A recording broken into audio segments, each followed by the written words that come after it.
ഒരു കഥ പറഞ്ഞുകൊണ്ട് ആരംഭിക്കാമെന്നും ഞാൻ പ്രതീക്ഷിക്കുന്നു. കഥ പറയാമെന്ന് പറഞ്ഞിട്ടും നിങ്ങളുടെ മുഖത്തിന്റെ ഭാവം കാണുമ്പോൾ കഥ പറയാൻ തോന്നുന്നില്ല. ഇപ്പം ശരിയായി. പണ്ടൊരിക്കൽ അങ്ങനെയാണല്ലോ കഥകൾ ആരംഭിക്കുക. നാസിക്ക് സെന്റ് ജോർജ് ഓർത്തഡോക്സ് ദേവാലയത്തിൽ ഒരു വൈദികനും ഒരു സൂപ്പർ ഫാസ്റ്റ് ബസ് ഡ്രൈവറും അയൽവാസികളായിരുന്നു. രണ്ടുപേരും ഇഹലോക ജീവിതമൊക്കെ പൂർത്തീകരിച്ച് സ്വർഗത്തെയും നരകത്തെയും തമ്മിൽ വേർതിരിക്കുന്ന ഇടനാഴികയിൽ നിൽക്കുകയാണ്.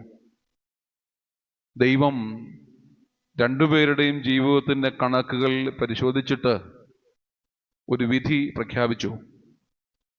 ദൈവത്തിൻ്റെ വിധി ഇങ്ങനെയാണ്: അച്ഛൻ നരകത്തിൽ പോണം, ഈ സൂപ്പർ ഫാസ്റ്റ് ബസ് ഡ്രൈവർ സ്വർഗത്തിൽ പോണം. ഇത് കേട്ടപ്പോൾ സ്വാഭാവികമായും ആർക്ക് ദേഷ്യം വന്ന് കാണും? ഉറക്കപ്പറ. വേണ്ട, അച്ഛനെ കുറ്റം പറയാൻ എന്തൊരു ആവേശമാ. അച്ഛന് ദേഷ്യം വന്നു. വൈദികൻ ദൈവത്തോട് ചോദിച്ചു, അങ്ങെന്തൊരു അന്യായമാണ് ഈ കാണിച്ചത്? ദൈവം ശാന്തനായിട്ട് പ്രതിപദിച്ചു, അത് അച്ഛൻ്റെ കുഴപ്പമല്ല, പ്രസംഗത്തിൻ്റെ പോരായ്മയല്ല, ശുശ്രൂഷയുടെ കുറവല്ല, പിന്നെയോ അച്ഛൻ്റെ പ്രസംഗം കേട്ട് അനേകർ ഉറങ്ങിപ്പോയി. ദൈവം പറഞ്ഞു, പ്രസംഗം കേട്ട് ഉറങ്ങിയതും ഒരു കുഴപ്പമല്ല, പിന്നെന്താണ്? അച്ഛൻ വചനം പറഞ്ഞ് അനേകരെ ഉറക്കി. അതുകൊണ്ട് അച്ഛൻ എവിടെ പോണം? നരകത്തിൽ പോണം. എന്നാൽ ഈ സൂപ്പർ ഫാസ്റ്റ് ബസ് ഡ്രൈവർ, ഇവിടുത്തെ അവസ്ഥ നാട്ടിലെ അവസ്ഥയേക്കാൾ ദുരിതമാണെന്ന് എനിക്ക് ഇന്നലെ മനസ്സിലായി.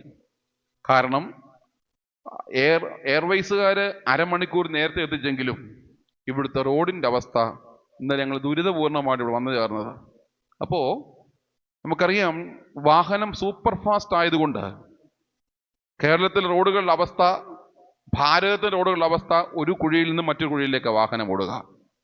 വാഹനം സൂപ്പർ ഫാസ്റ്റ് ആയതുകൊണ്ട് അതിനോടാൻ നിശ്ചയിക്കപ്പെട്ട വേഗതയുണ്ട്. പലപ്പോഴും ഈ വേഗത കണ്ടുകൊണ്ട് ഈ സൂപ്പർ ഫാസ്റ്റ് ബസ്സിൽ കയറുന്നവരും അത് കാണുന്നവരും ചങ്കത്ത് കൈവച്ചുകൊണ്ട് എൻ്റെ ദൈവമേ എന്ന് വിളിക്കും. ഇപ്പൊ ഒരുപാട് ആളുകളെ കൊണ്ട് എൻ്റെ ദൈവമേ എന്ന് വിളിപ്പിച്ചത് ആരാ? ഈ സൂപ്പർ ഫാസ്റ്റ് ബസ് ഡ്രൈവറാണ്. അതുകൊണ്ടാണ് ദൈവം പറഞ്ഞത്, താങ്കൾ എവിടെ പോണം?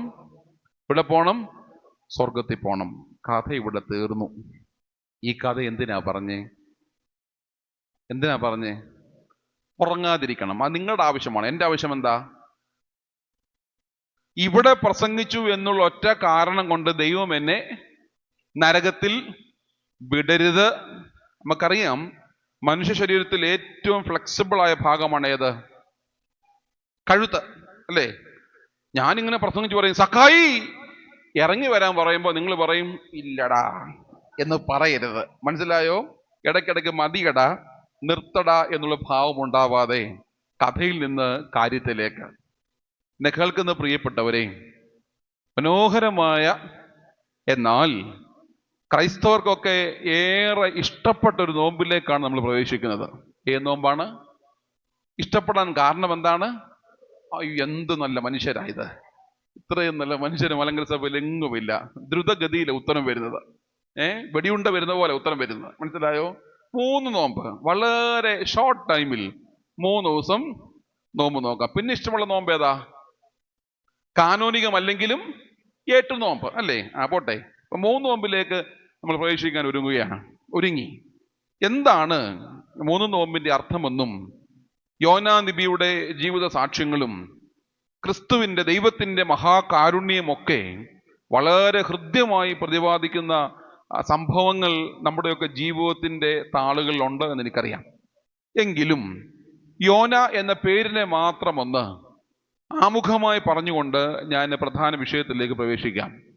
യോന എന്നുള്ള പേരിന്റെ അർത്ഥമാണ് പ്രാവ്. എന്താണ്? പ്രാവ്, അല്ലേ? പ്രാവിനെ പറ്റി കർത്താവ് ഒരു കാര്യം പറയുന്നുണ്ട്. എന്താ? കർത്താവ് സാധാരണക്കാരന് പറഞ്ഞു, നിങ്ങൾ 2 കാര്യം ചെയ്യണം. നിങ്ങൾ പ്രാവിനെ പോലെ നിഷ്കളങ്കരായിരിക്കണം, പാമ്പിനെ പോലെ ബുദ്ധിയുള്ളവരായിരിക്കണം. അപ്പൊ പ്രാവിന്റെ ഒന്നാമത്തെ സ്വഭാവം എന്താണ്? നിഷ്കളങ്കതയുടെ അടയാളമാണ് പ്രാവ്. അങ്ങനെയെങ്കിൽ നാസിക്കുകാർക്ക് ഈ നോമ്പ് നോക്കുമ്പോൾ ഞാനൊരു പേര് നൽകുകയാണ്, യോന. എന്താ? ബുധനാഴ്ച വിശുദ്ധ കുർബാന കഴിയുമ്പോൾ സ്വയമേ ചോദിക്കണം, ഞാൻ യോനയാണോ എന്ന്. എന്താ? ആരും കേൾക്ക ചോദിക്കണ്ട, സ്വയമേ ചോദിക്കണം, ഞാൻ യോനയാണോ എന്ന്. അപ്പൊ പ്രാവിന്റെ ഒന്നാമത്തെ സ്വഭാവമാണ് നിഷ്കളങ്കയായ പക്ഷിയാണേത്? പ്രാവ്. 2, സമാധാനമുള്ള ഇടത്ത് മാത്രം വസിക്കുന്ന പക്ഷിയാണ് പ്രാവ്. ഒന്നുകൂടെ പറഞ്ഞേ, സമാധാനമുള്ള ഇടത്ത് മാത്രം വസിക്കുന്ന പക്ഷിയാണ് പ്രാവ്. നാസിക്കുകാര് ബുധനാഴ്ച ചോദിക്കണം, ഞാൻ വസിക്കുന്നത് സമാധാനമുള്ള, ബാക്കിയുടെ പറ, സമാധാനമുള്ള ഇടത്താണ് വസിക്കുന്നത്. 3, പ്രാവിന്റെ സ്വഭാവമാണ് നല്ലത് മാത്രം ഭക്ഷിക്കത്തുള്ളൂ. പ്രാവ് നല്ലത് മാത്രം ഭക്ഷിക്കുന്ന ഒരു പക്ഷിയാണ് ഏത്? പ്രാവ്. നാസിക്കുകാർ ബുധനാഴ്ച കുർബാന കഴിഞ്ഞിട്ട് നിങ്ങൾ ചിന്തിക്കണം, ഞങ്ങൾ നല്ലത് മാത്രം ഭക്ഷിക്കുന്നവരാണോ എന്നുള്ളത്. അതിനകത്ത് പാനീയവും പെടുമേ. അപ്പൊ നല്ലത് മാത്രമാണോ ഞങ്ങൾ ഭക്ഷിക്കുന്നതെന്ന് ഒരാത്മപരിശോധന ഉണ്ടാവട്ടെ. 4, ഞാൻ രാവിലെ വിശുദ്ധ കുർബാനയ്ക്ക് പറയുകയുണ്ടായി, പ്രാവിന്റെ മനോഹരമായ സവിശേഷതയാണ് പ്രാവ് കുറുകി കരയും. എങ്ങനെ? മുതലക്കണ്ണീരല്ല, വെറും കണ്ണീരല്ല, പിന്നെന്താണ്?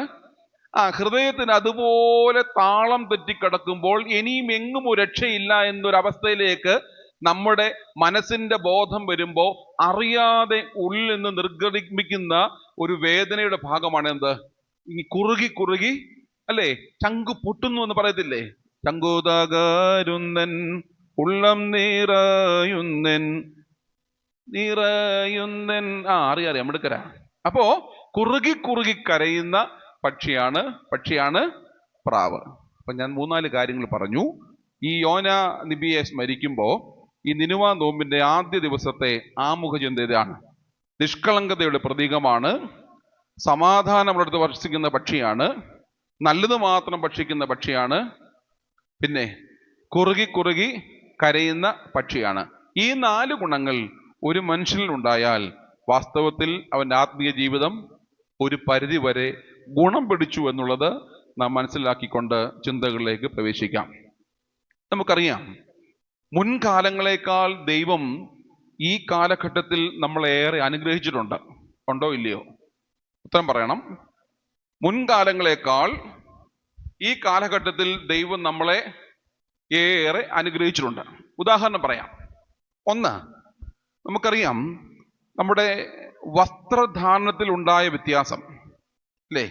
ഉണ്ടായോ ഇല്ലയോ അല്ലേ? നമ്മുടെ നാട്ടിലേക്ക് നമുക്കൊന്ന് മടങ്ങിപ്പോയാൽ നമ്മുടെ പള്ളികളിലും നമ്മുടെ വീടുകളിലും ഒരുപാട് വംശനാശം സംഭവിച്ച ജീവികൾ ഉണ്ടായിരുന്നു. മനസ്സിലായില്ല? ചട്ടയും മുണ്ടും ഉടുത്തിരുന്ന അമ്മച്ചിമാര്, ഒറ്റമുണ്ടും കോളറില്ലാത്ത ജുബ്ബായും ഒരു നേരിന് വിടുന്ന അപ്പച്ചന്മാരും ഉണ്ടായിരുന്നോ ഇല്ലായിരുന്നോ? നിങ്ങൾക്കൊക്കെ അറിയാമോ അവരൊക്കെ? ഇല്ല, അവരൊക്കെ വംശനാശം സംഭവിച്ചു പോയി അല്ലേ? അപ്പോ അങ്ങനെ കുറെ ജീവികൾ നമ്മുടെ പരിസരത്തുണ്ടായിരുന്നു. ഇന്ന് അത് മാറി അല്ലേ? ഇന്ന് ചട്ടയുണ്ടോ മുണ്ടുണ്ടോ? ഒന്നുമില്ല. ഇതെല്ലാം വ്യത്യാസപ്പെട്ടു പോയി. ഞാൻ അതുകൊണ്ട് നാട്ടിൽ പ്രസംഗിക്കാൻ പോകുമ്പോൾ ചിലപ്പോഴൊക്കെ പറയാറുണ്ട്, ഈ പള്ളിയിൽ ചട്ടയും മുണ്ടും എടുത്തൊരു അമ്മച്ചിയോ അല്ലെങ്കിൽ ഒറ്റമുണ്ടും ജുബ്ബായും നേരിന് വിടുന്ന അപ്പച്ചനുണ്ടെങ്കിൽ ഞാൻ ഉമ്മ തരും അല്ലേ? ഈയൊരു പള്ളി പറഞ്ഞപ്പോൾ 8-10 പേര് ഒരുങ്ങിപ്പോണ്ടായിരുന്നു ഉമ്മയ്ക്ക് വേണ്ടി. ഞാൻ കൊടുത്തിട്ടാ പോരുന്നത് അല്ലേ? പ്രായമായവരല്ലേ, കൊടുക്കാം അല്ലേ?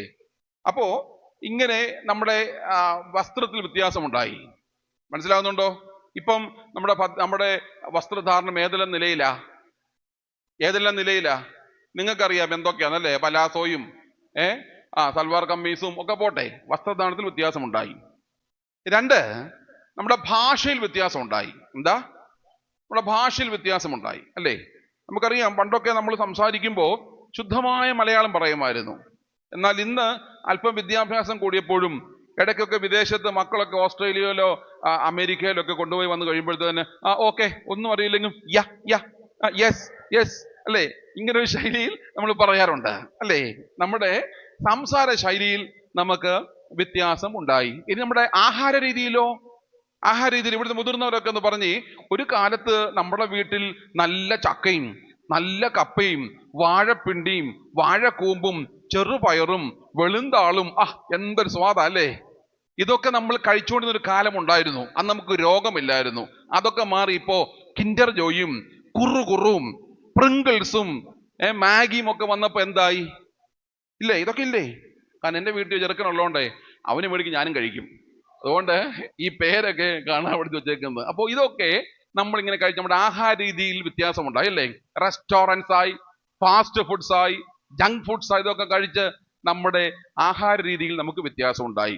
ഇനി നമ്മുടെ വീട് നോക്കിയാലോ, നമുക്കറിയാം നമ്മുടെ വീടൊക്കെ എങ്ങനെ ഒരു കാലഘട്ടത്തിൽ അടുക്കള, അതിനോട് ചേർന്ന് ഒരു ഡൈനിങ്, അല്ലെങ്കിൽ ഒരു തിണ്ണ, 4-5 മുറി അല്ലേ, ഒരു സിറ്റ് ഔട്ട്, അല്ലെങ്കിൽ ഒരു കാർ പോർച്ച് ഒക്കെയായി നമ്മുടെ വീട് പരിമിതപ്പെട്ടിരുന്നു അല്ലേ?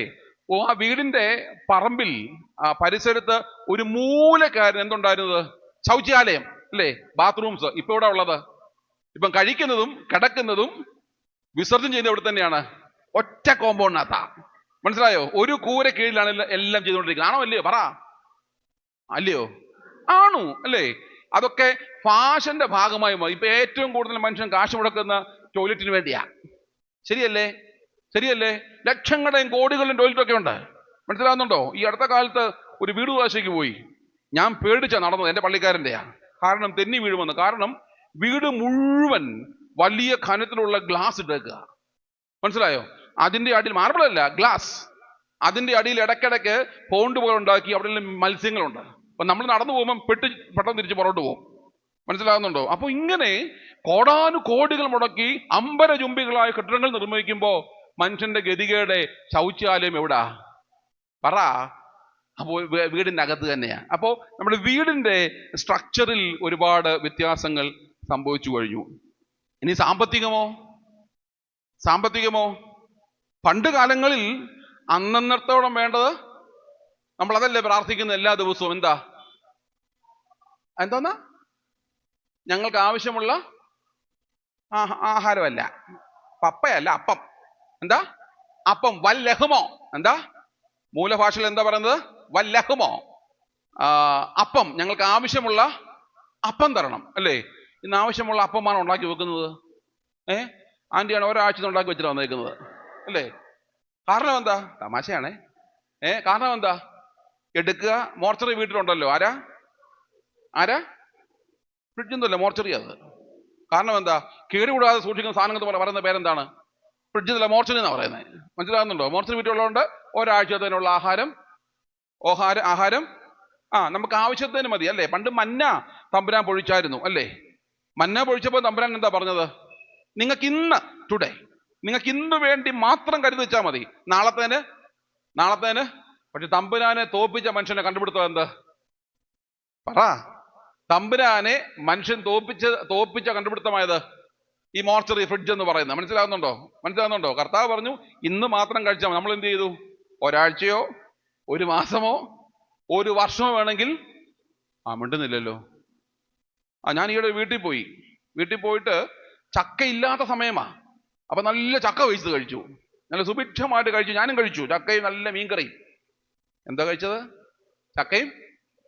നോമ്പ് കാലഘട്ടത്തിൽ വർജിക്കപ്പെട്ട ആഹാരത്തെ പറ്റി പറയുന്നവനും കേൾക്കുന്നവനും ശപിക്കപ്പെട്ടവനാന്ന അഫ്രാത്ത് പറഞ്ഞിരിക്കുന്നത്. എന്താ? അപ്പൊ ഞാനും ശപിക്കപ്പെട്ടു. ഇന്ന് പേത്രത്തെയാ, കുഴപ്പമില്ല. നാളെ മതി, ഇന്ന് പേത്രത്തെയാ, കുഴപ്പമില്ല. അപ്പോ ഞാൻ ചോദിച്ചു ചക്ക എവിടുന്നാ? ഉടനെ പറഞ്ഞു, അച്ഛാ കഴിഞ്ഞ വർഷം ഉണ്ടായതാ. അയ്യോ, കഴിച്ചല്ലോ, എന്നായിപ്പോയി. കഴിഞ്ഞ വർഷം. അപ്പൊ ഞാൻ ഇത്രയും നാളും കേടുകൂടാതെ, എൻ്റെ വെച്ച എളുപ്പമല്ലേ, അതങ്ങോട്ട് ഒരുക്കിയിട്ട് നല്ല പ്ലാസ്റ്റിക് സിപ്പ് ലോക്കിൽ ഇട്ടിട്ട് എന്ത് ചെയ്യണം? അതങ്ങ് ഫ്രീസറിൽ വെച്ചാൽ അതങ്ങ് ഫ്രീസറിൽ വെച്ചാൽ മതി അല്ലേ? അപ്പൊ ഇവിടെയും ആ പ്രയോഗമൊക്കെ ഉണ്ടെന്ന് അർത്ഥം. അത് ഫ്രീസറിൽ വെച്ചാൽ 1-1.5 വർഷം അവിടെ കേടുകൂടാതെ ഇരുന്നോളും അല്ലേ?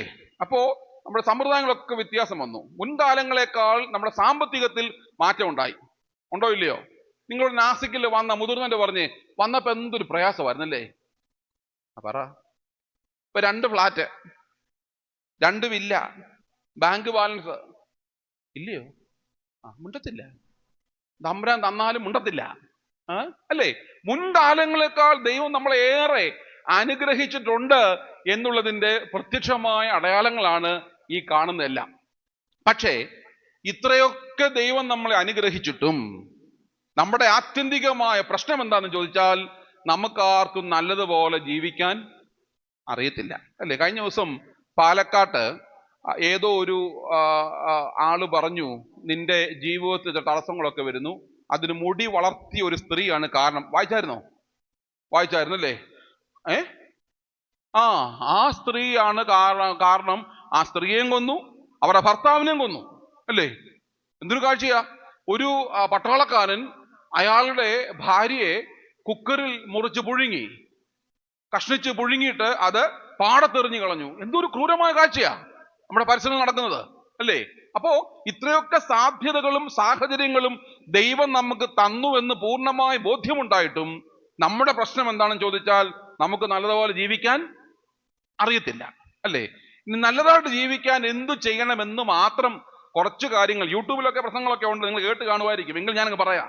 നല്ലതായിട്ട് ജീവിക്കാൻ നമ്മൾ എന്ത് ചെയ്യണം എന്നുള്ള കുറച്ച് കാര്യങ്ങൾ മാത്രം പറഞ്ഞ് ഞാൻ എൻ്റെ വാക്കുകൾ അവസാനിപ്പിക്കാം. നല്ലതായിട്ട് ജീവിക്കണമെങ്കിൽ നല്ല ബന്ധങ്ങൾ കാത്തുപരിപാലിക്കണം. എന്ത് ചെയ്യണം?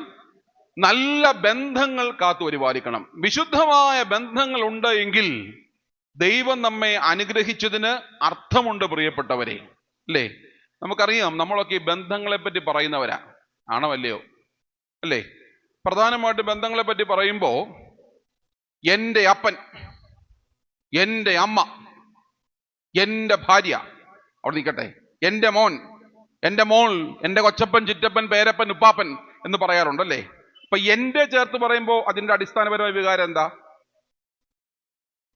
പറ. എൻ്റെ ചേർത്ത് പറയുമ്പോ സ്വാർത്ഥത. ഞാനതൊന്നും മറ്റു രീതിയിൽ പറഞ്ഞാലേ, എൻ്റെ ചേർത്ത് ബന്ധങ്ങളെ പറയുമ്പോ എനിക്ക് തോന്നുന്നു രക്തബന്ധത്തിന് അടിസ്ഥാനത്തിലാ. ആണോ അല്ലയോ? ഉറക്കെ പറ. ആണോ അല്ലയോ? എൻ്റെ അപ്പൻ എന്ന് പറയുമ്പോൾ രക്തബന്ധ അടിസ്ഥാനത്തിലാ. എൻ്റെ അമ്മ, എൻ്റെ മകൻ, മകൾ എന്ന് പറയുമ്പോൾ അത് രക്തബന്ധത്തിന്റെ അടിസ്ഥാനത്തിലാണ്. ശരിയാണോ? ശരിയാണ്. രണ്ട്, ഈ 10, 60, 70 വർഷത്തിനിടെ മലയാളികൾ കണ്ടെത്തിയ ഈ കുടുംബ ജീവിതങ്ങളുടെ ബന്ധങ്ങൾ എന്ന് കൂട്ടുപിടിപ്പിക്കാനായിട്ട് അല്ലെങ്കിൽ കരിപിടിപ്പിക്കുവാനായിട്ട് നമ്മൾ കണ്ടെത്തിയ ഒരു പുതിയ ടെക്നോളജിയാണ് ഈ കുടുംബദ്രോഹം. ക്ഷമിക്കണം, കുടുംബയോഗം. എന്താ? കുടുംബദ്രോഹം അല്ല, കുടുംബയോഗം. എന്താ കുടുംബയോഗം എന്ന് പറഞ്ഞാല്? എല്ലാവരും കൂടെ ഒരുമിച്ച് കൂടുന്നത്, ഭക്ഷണം കഴിച്ച് പിരിയാനുള്ള പരിപാടിയാണ് കുടുംബയോഗം അല്ലേ? ഞാൻ എളുപ്പം പറയാം. നമ്മുടെ ഒരു കാലഘട്ടത്തിൽ നമ്മുടെ വീട്ടിൽ 10, 12, 13, 14 മക്കൾ കോഴി അടവച്ചിറക്കുന്ന പോലെ. ആണോ അല്ലയോ? പറ. ഇന്നും കർത്താവ് കരുണ ചെയ്ത് നാം 2 നമുക്കൊന്ന്, അത് മാറി നാം 2 നമുക്ക് അരമുറി, മുക്കാമുറി, കാൽമുറി. ഈ പാശ്ചാത്യർക്ക് ഒരു പ്രത്യേകതയുണ്ട്. ഈ ഭാരതീയന്റെ ഒരു വലിയ പ്രത്യേകത എന്താ അറിയാമോ? പ്രത്യേകിച്ച് മലയാളികൾക്ക്, ആരെന്ത് കോമാളിത്തം കാണിച്ചാലും അത് പറ. ചൈനക്കാരൻ ഏത് കോസ്മെറ്റിക് ഉണ്ടാക്കിയാൽ ആരും ഉപയോഗിക്കും? അവൻ ഉപയോഗിച്ചില്ലെങ്കിലും ആരുപയോഗിക്കും?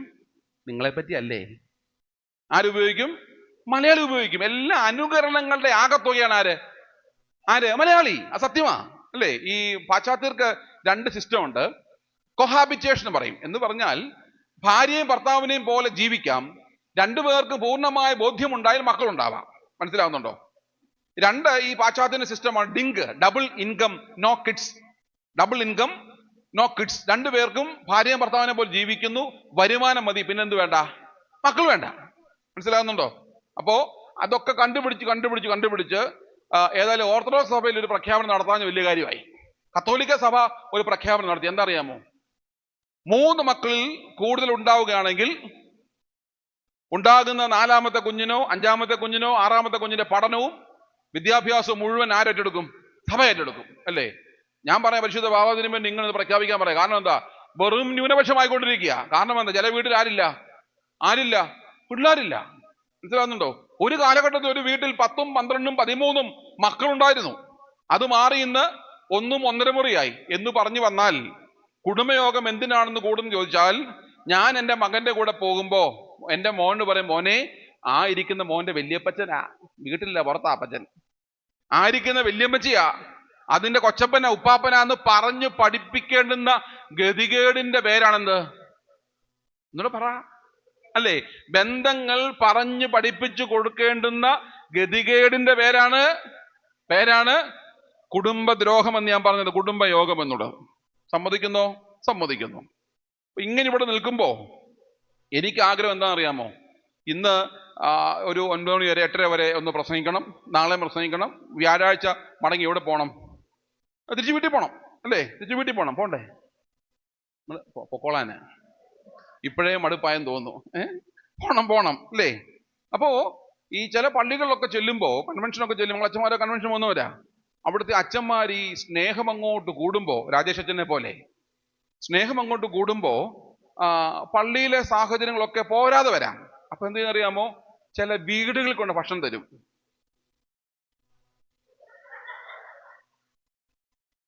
ഇന്നും എനിക്കൊരു വീട്ടില്ല ഭക്ഷണം, ഉച്ചയ്ക്കുമായിരുന്നു. വീടുകളിലെ ഭക്ഷണം തരും അല്ലേ? അപ്പൊ അവിടെ ഈ സംസാരിക്കുന്ന അച്ചായനോ അമ്മയോ ഒക്കെ ഉണ്ടെങ്കിൽ, നല്ല ടോക്കറ്റീവായിരിക്കും സംസാരിക്കുന്ന ആളുണ്ടെങ്കിലേ, നമ്മൾ ചെല്ലുമ്പോ വിശേഷമൊക്കെ ചോദിക്കും. അച്ചോ എന്തോ വട്ടശ്ശേരിമേനെ അറിയാമോ? അറിയാം. ഞങ്ങളുടെ അപ്പച്ചൻ്റെ അനിയനാ. എനിക്കെന്ത് വേണം? 2 ചപ്പാത്തി. എന്താ വേണ്ടത്? 2 ചപ്പാത്തി. അച്ചോ ഉവ്വോ. പടിഞ്ഞാറെ കുരിശ് കണ്ടോ? ഉവ്വാ. ഞങ്ങളുടെ അപ്പച്ചൻ വെച്ചതാ. എനിക്കെന്താ മക്കളെ വേണ്ടേ? 2 ചപ്പാത്തി. മനസ്സിലായോ? ഇങ്ങനെ പണത്തിന്റെയും പ്രശസ്തിയുടെയും പുറകിൽ ചില ബന്ധങ്ങളൊക്കെ ഇങ്ങനെ കാണിച്ചു കൂട്ടുന്ന ചില മനുഷ്യരുണ്ട്. ഈ അടുത്ത കാലത്ത് പാലായില് കത്തോലിക്ക സഭയിലെ ഒരു ബിഷപ്പിന്റെ കുടുംബയോഗ. അപ്പൊ അതിന് പ്രസംഗിക്കാൻ വിളിച്ചു. ഞാൻ പ്രസംഗമൊക്കെ കഴിഞ്ഞ് പുറത്ത് ഉച്ചയ്ക്ക് നല്ല മട്ടൻ ബിരിയാണിയൊക്കെ കഴിച്ച് പുറത്തേക്ക് ഇറങ്ങി വന്നു. എൻ്റെ കാറിൻ്റെ അടുക്കിലേക്ക് ചെല്ലുമ്പോ ഒരു 4 കാലിൽ നിൽക്കുന്ന മനുഷ്യനെ കണ്ടു. എത്ര കാലില? കാര്യം മനസ്സിലായോ? എന്താ? വെള്ളം കുടിച്ചിട്ടേ ഇല്ല. മഴ പെയ്യുമ്പോഴും മഴ പെയ്യാത്ത മാത്രം വെള്ളം കുടിക്കുന്ന മനുഷ്യനാ. അപ്പൊ 4 കാലം ഉള്ളിൽ നിൽക്കുന്നത്. അപ്പൊ എന്ത് ചോദിച്ചു? ഇന്ന് അച്ഛനാണോ പ്രസംഗിച്ചേ? ഞാൻ പറഞ്ഞാണു. ഒന്നിനും കൊള്ളത്തില്ലായിരുന്നു, ഒന്നിനും. അപ്പൊ ഞാൻ ചോദിച്ചു, അതെന്നാ? എനിക്കിത് വലിയ കൗതുകം ഇത് കേൾക്കാനായിട്ട്. ഞാൻ പണക്കത്തൊന്നുമില്ല. ഞാൻ എന്താ കാര്യം? ഞാനും ആ കുടുംബത്തിൽ പെട്ടവനാ, എന്നെ അവരാരും വിളിച്ചില്ല. അപ്പൊ എനിക്ക് ചോദിക്കാനുണ്ടായിരുന്നു, ഇങ്ങനെ നിൽക്കുമ്പോ എങ്ങനെയാ വിളിക്കേണ്ടത്? എന്നിട്ട് അദ്ദേഹം തന്നെ പറഞ്ഞു, അച്ഛാ എനിക്ക് വിഷമമൊക്കെ ഉണ്ട് അവരാരും വിളിച്ചില്ലെങ്കിലും. ഞാൻ പുറത്തിരുന്നെല്ലാം കേട്ടു. ഞാൻ തമാശ പറഞ്ഞ അച്ഛാ, പോട്ടെ. അപ്പൊ ഇങ്ങനെ പ്രശസ്തിയുടെയും പ്രാഗൽഭ്യത്തിന്റെയും പുറകിൽ പലപ്പോഴും നമ്മൾ നമ്മുടെ ബന്ധങ്ങൾ ചിത്രീകരിക്കാറുണ്ട്. ഇവിടെയാണ് ദൈവത്തിന്റെ വചനം, 2000 വർഷങ്ങൾക്കപ്പുറം എഴുതപ്പെട്ട ദൈവത്തിന്റെ വചനം കാലിക പ്രാധാന്യത്തോടെ നമ്മോട് സംസാരിക്കുന്നത്. എങ്ങനെയാവണം ബന്ധങ്ങൾ എന്നുള്ളതിന്റെ, ഞാനും നിങ്ങളും കേവലം അങ്കുലി പരിമിതപ്പെടുത്തുന്ന വിരലെണ്ണാവുന്ന ബന്ധങ്ങൾ പറയുമ്പോ ദൈവത്തിന്റെ വചനം ശക്തമായി നമ്മോട് സംസാരിക്കുകയാണ്. അപ്പോസ്തലനായ പൗലോസ് തിമോത്തിയോസിന് എഴുതിയ 1-ാമത്തെ ലേഖനം 5-ാം അധ്യായം 1-2 വാക്യങ്ങൾ. വേദപുസ്തകം ഘനമുള്ള വസ്തു ആയതുകൊണ്ടും കൊണ്ടു നടക്കാൻ പറ്റത്തില്ലാത്തത് കൊണ്ടും കൊണ്ടു നടന്നാൽ വല്ലവരും വല്ലതും പറയുമെന്നുള്ളത് കൊണ്ടും ഇരിക്കേണ്ട സ്ഥലത്ത് മാത്രം ഇരിക്കേണ്ടതായതുകൊണ്ടും എൻ്റെ അച്ചോ, ഞങ്ങൾക്കത് മുഴുവൻ കാണാതെ അറിയാമെന്ന് നിങ്ങൾക്ക് നല്ല ആത്മബോധമുള്ളത് കൊണ്ട് കർത്താവ് കരുണ ചെയ്ത്, ഭൂരിപക്ഷത്തിനും വേദപുസ്തകമില്ല, ന്യൂനപക്ഷത്തിന് വേദപുസ്തകമുണ്ട്, കൊണ്ടുവന്നവർക്ക് അഭിനന്ദനവും. തിമോത്തിയോസിന് കിട്ടിയോ? ഒരു കഥ പറയാം. പണ്ടേ, നമ്മുടെ കഥയാ. പണ്ടേ 10-45 വർഷം സീനിയറായ ഒരു വൈദികൻ വികാരിയാ കേട്ടോ. എപ്പോഴും നിങ്ങളെ കുറ്റം പറയാൻ പറ്റും, ഞങ്ങളെ കുറ്റം പറയണ്ടേ? അപ്പോ അന്ന് പഴയ നിയമം വായിക്കാനായിട്ട് ഒരു പയ്യന് ടേണിട്ടു. അവൻ വായിച്ചു വന്നപ്പോ ഒബദ്യാവിന്റെ പുസ്തകത്തിലാണ് മാർക്ക് വെച്ചിരുന്നത്. അത് പറന്നുപോയി. കൊച്ചൻ നോക്കിയിട്ട് ആരെ കാണുന്നില്ല. കൊച്ചൻ ചാടി അകത്ത് കയറി. നമ്മുടെ പ്രധാന ശുശ്രൂഷക്കാരൻ അച്ചായന് 10-60 വയസ്സുണ്ട്. അച്ചായനോട് ചോദിച്ചു, അച്ചായോ ഒബദ്യാവിനെ കാണുന്നില്ല? അച്ചായനും പറഞ്ഞു, മോനെ ഞാനും കണ്ടിട്ടില്ല. അവിടെ നിന്ന് 2 പേരും കൂടെ, നമ്മുടെ അച്ഛൻ വലിയച്ഛൻ തോയ്യോബ് കഴിഞ്ഞിട്ട് ഇങ്ങനെ ഇരിക്കുക, 2 പേരൂടെ അവിടെ ചെന്നു അച്ഛൻ്റെ അടുത്ത്. പ്രധാന ശുശ്രൂഷക്കാരൻ അച്ഛനോട് പറഞ്ഞു, അച്ഛാ കുഞ്ഞിൻ്റെ ഒബദ്യാവിനെ കാണുന്നില്ല. അച്ഛൻ പറഞ്ഞു, എടാ 70 വയസ്സ് പ്രായവും 45 വയസ്സുമായി വർഷമായി പട്ടമേറ്റിട്ട് ഇതുവരെ ഞാനും കണ്ടിട്ടില്ല എന്ന് പറഞ്ഞ പോലെ ഒബദ്യാവിനെ കിട്ടിയോ? ഈയിടെ ഞാനൊരു കോമ്പറ്റീഷൻ നടത്തിയപ്പോ പിള്ളേർ ചോദിക്കുക, പേജ് നമ്പർ എത്ര? എന്തിന്റെയാ? വേദപുസ്തകത്തിന്റെ. ഇത് ക്രൈസ്തവന്റെ ഒരു ഗതികേടാ കേട്ടോ. മനസ്സിലാകുന്നുണ്ടോ? ക്രിസ്ത്യാനിയാണെന്ന് അഭിമാനത്തോടെ പറയാൻ നിങ്ങൾക്ക് പറ്റണമെങ്കിൽ ജീവിതത്തിൽ ഒരു പ്രാവശ്യമെങ്കിലും അത് വെല്ലുവിളി ആവണം. വായിച്ചിട്ടുണ്ടോ? ഇല്ല, കുറച്ചു പേര് വായിച്ചു കാണും. പിന്നെ നമ്മൾ ഈ വേദപ്രമാണം അറിയാമല്ലോ അല്ലേ? ഒരു നീതിമാനുണ്ടെങ്കിൽ രക്ഷപ്പെടും. മനസ്സിലായോ?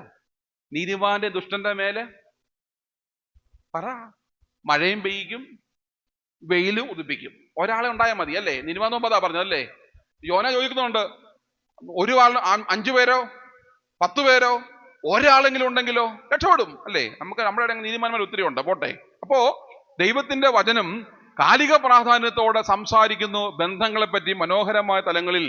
1 തീമോത്തിയോസ് 5-ാം അധ്യായം, തീമോത്തിയോസിന് 1-ാം ലേഖനം 5-ാം അധ്യായം 1-2 വാക്യങ്ങൾ. 1 Timothy chapter 5 verses 1 and 2. മൂത്തവനെ ഭർഷിക്കാതെ അപ്പനെ പോലെയും ഇളയവരെ സഹോദരങ്ങളെ പോലെയും മൂത്ത സ്ത്രീകളെ അമ്മമാരെ പോലെയും ഇളയ സ്ത്രീകളെ പൂർണ്ണ നിർമ്മലതയോടെ സഹോദരികളെ പോലെയും പ്രബോധിപ്പിക്കാം. നിങ്ങൾ വായിക്കാമോ? മൂത്തവനെ ഭർഷിക്കാതെ, ഉറക്കെ പറ, അപ്പനെ പോലെയും ഇളയവരെ സഹോദരങ്ങളെ പോലെയും മൂത്ത സ്ത്രീകളെ അമ്മമാരെ പോലെയും ഇളയ സ്ത്രീകളെ പൂർണ്ണ നിർമ്മലതയോടെ സഹോദരികളെ പോലെയും. എന്നെ കേൾക്കുന്ന പ്രിയപ്പെട്ടവരെ, ഞാനും നിങ്ങളും കണ്ടെത്തുന്ന ബന്ധങ്ങൾ തലങ്ങൾ ഞാൻ പറഞ്ഞു, കേവലം അങ്കുലി പരിമിതമായ ബന്ധങ്ങളാണ്. എന്നാൽ ദൈവത്തിന്റെ വചനം പറയുന്ന പരിമിതികൾ ലംഘിക്കുന്ന, ബിയോണ്ട് ദ ബൗണ്ടറി, അതിരുകൾക്കപ്പുറമുള്ള മനോഹരമായ ഒരു ബന്ധത്തിന്റെ തലമാണ് ദൈവത്തിന്റെ വചനം പറയുന്നത്. മൂത്തവനെ കണ്ടാൽ നിന്റെ അപ്പനാണ്, മൂത്ത സ്ത്രീയെ കണ്ടാൽ നിന്റെ അമ്മയാണ്, ഇളയവരെ കണ്ടാൽ നിന്റെ സഹോദരനാണ്, ഇളയവളെ കണ്ടാൽ നിന്റെ സഹോദരിയാണ് എന്ന് പറഞ്ഞാൽ വിശുദ്ധമായൊരു ബന്ധത്തിന്റെ മനോഹാരിതയാണ് ദൈവത്തിന്റെ വചനം നമ്മോട് ഓർമ്മിപ്പിക്കുന്നത്. ഇടയലേഖനമായി അറിയപ്പെടുന്ന ഈ വേദഭാഗം, പ്രത്യേകിച്ച് അപ്പോസ്തലനായ പൗലോസ് തിമോത്തിയോസിനോട് പറയുകയാണ്, തിമോത്തിയോസേ, നിന്നെ ഏൽപ്പിക്കുന്ന സഭ പാലിക്കേണ്ടുന്ന മര്യാദയാണ് ഇത്. 2, പ്രിയ തിമോത്തിയോസേ, ഈ മര്യാദ നീയും പാലിക്കണം. തിമോത്തിയോസും സഭയും പാലിക്കണം, തിമോത്തിയോസും പാലിക്കണം. അതുപോലെ തന്നെ ഞങ്ങളൊക്കെ വൈദികരാകുന്ന സമയത്ത് നമുക്കറിയാം, പരിശുദ്ധന്മാരെ കഴിഞ്ഞു കഴിയുമ്പോൾ മേൽപ്പട്ടക്കാരൻ ഒരു പ്രഖ്യാപനം നടത്തും, വിഷയ മാബോ അബ്രോ റുഹോ കാദീഷോ ഹദാലോഹോ ഷാറീറോ ലവോലം വൽമീൻ മീൻ. അപ്പൊ നമ്മൾ വാഴ പെടരുന്ന പോലെ പെടരും. എന്തിനാ നമ്മളങ്ങോട്ട് ഇരിക്കുന്നത് അല്ലേ? എന്തിനാ ഇരിക്കുന്നത്? അത് കഴിയുമ്പോൾ നമുക്ക് റിലാക്സേഷൻ ടൈമാ ഇല്ലേ? ഈ വിശുദ്ധ കുർബാനയ്ക്ക് റിലാക്സേഷൻ ടൈം ഉണ്ടോ? കണ്ടോ കേട്ടോ, കുരുത്തക്കേട് കേട്ടോ. തുബുദേന്റെ സമയത്ത് അല്ലേ, അന്നേരമാണ് ഇടയ്ക്ക് കൊണ്ട് ഇറങ്ങി പോവുകയും, നിങ്ങളെ പറ്റിയല്ലേ കേട്ടോ, ഇടയ്ക്ക് ഇറങ്ങുകയും വർത്താനം പറയാനും, അവിടെ ഇരുന്നോണ്ട് അവിടെ സാരി കണ്ടോ, അന്നേരം കൊള്ളാമോ, നല്ലതാണോ, ഇത് അവനില്ലേടാ, ഉണ്ട്, ഇന്നത്തെ പൊതുയോഗത്തിന്റെ അജണ്ട എന്തായിരിക്കണം, ഇന്ന് കമ്മിറ്റിക്ക് എങ്ങനെ കാച്ചണം, നിങ്ങളെ പറ്റിയല്ലേ അല്ലേ? അപ്പൊ ഇങ്ങനെ ഒരു റിലാക്സേഷൻ ടൈം എന്ന് പറഞ്ഞ പോലെ പട്ടംകൊടയുടെ റിലാക്സേഷൻ ടൈമാണ്. മേൽപ്പട്ടക്കാരൻ കസേര ഇരുന്നിട്ട് കുറെ കാര്യം പറഞ്ഞുകൊണ്ടിരിക്കും, കേട്ടില്ലയോ? അതിന് പറയുന്ന പേരാണ് അമാലോഗ്യ. എന്താ അമാലോഗ്യ? ഗ്രീക്ക് പദമാണ്. അമാലോഗ്യ എന്ന വാക്കിന്റെ അർത്ഥം ഉപദേശങ്ങൾ എന്ന് മാത്രമേ ഉള്ളൂ. എന്താ? അപ്പൊ ഞങ്ങളൊക്കെ പട്ടം വെക്കുമ്പോൾ ഈ ഭാഗമാണ് ഞങ്ങൾക്ക് ഉപദേശമായിട്ട് പറയുന്നത്. ഞാൻ പറഞ്ഞു വരുന്നത്, അതിരുകൾക്കപ്പുറമുള്ള, മൂത്തവനെ കണ്ടാൽ അപ്പനാണെന്നും മൂത്ത സ്ത്രീയെ കണ്ടാൽ അമ്മയാണെന്നും ഇളയവരെ കണ്ടാൽ സഹോദരനാണ് സഹോദരിയാണെന്നുള്ള മനോഹരമായ ഒരു ക്രൈസ്തവ ബന്ധത്തിന്റെ, വിശുദ്ധമായ ബന്ധത്തിന്റെ മനോഹരമായ തലങ്ങൾ ദൈവത്തിന്റെ വചനം കാലിക പ്രാധാന്യത്തോടുകൂടെ സംസാരിക്കുകയാണ്. ഇനി ബന്ധങ്ങളെ പറ്റി വിശകലനം ചെയ്യുമ്പോൾ നമുക്കറിയാം, ഓർത്തഡോക്സ് വിശ്വാസത്തിന് 3 തൂണുകളുണ്ട്. The 3 pillars of orthodox faith. ശരി ഉത്തരം ആർക്കെങ്കിലും അറിയാമോ? അറിയുന്നവർക്ക് നിങ്ങളുടെ വികാരി അച്ഛന്റെ കയ്യിലെ സ്വർണ്ണമോതിരം ഊരി തരും. അതിനിടാതാ വന്നത്. അപ്പൊ സമ്മാനം പിൻവലിച്ചു. The 3 pillars of orthodox faith.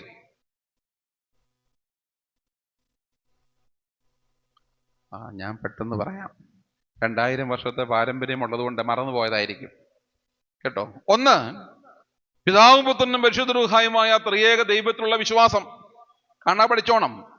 2, വിശുദ്ധന്മാരുടെയും ശുദ്ധിമതികളുടെയും മധ്യസ്ഥത.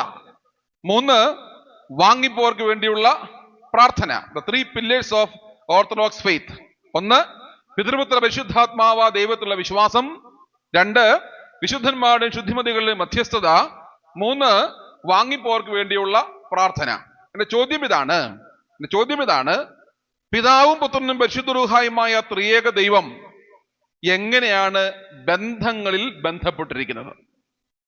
ദൈവത്തിന്റെ വചനത്തിന്റെ ബന്ധങ്ങളെ പറ്റി നമ്മൾ കണ്ടു. ഇനി നമ്മുടെ വിശ്വാസത്തിന്റെ ഒന്നാമത്തെ തൂണായ പിതാവും പുത്രനും പരിശുദ്ധ റൂഹായുമായ, ഇത് മർത്തോമക്കാരൻ കാണാൻ പഠിച്ചോണം, പിതാവും പുത്രനും പരിശുദ്ധ റൂഹായുമായ ത്രിയേക ദൈവം എങ്ങനെയാണ് ബന്ധങ്ങളിൽ ബന്ധപ്പെട്ടിരിക്കുന്നത്? ചോദ്യം മനസ്സിലായില്ല. സിനിമകളിലും പപ്പുവിനെ അറിയാമോ? എല്ലാവരും വിശുദ്ധന്മാരായി. സിനിമയുടെ പപ്പുവിനെ അറിയാമോന്ന്? പപ്പുവിന് പ്രശസ്തമായ ഒരു ചോദ്യമുണ്ട്. കുഞ്ഞുങ്ങൾക്ക് അറിയത്തില്ലായിരിക്കും. പപ്പുവിന്റെ പ്രശസ്തമായ ഒരു ചോദ്യമുണ്ട്. താൻ ആരാണെന്ന് തനിക്കറിയാൻ വയ്യ എങ്കിൽ താൻ എന്നോട് പറയണം താൻ ആരാണെന്ന്. മനസ്സിലായോ? എന്ന് പറഞ്ഞ പോലാണ് ഈ ചോദ്യം കിടക്കുന്നത്. പിതാവും പുത്രനും പരിശുദ്ധ റൂഹായുമായ ത്രിയേക ദൈവം എങ്ങനെയാണ് ബന്ധങ്ങളിൽ ബന്ധപ്പെട്ടിരിക്കുന്നത്?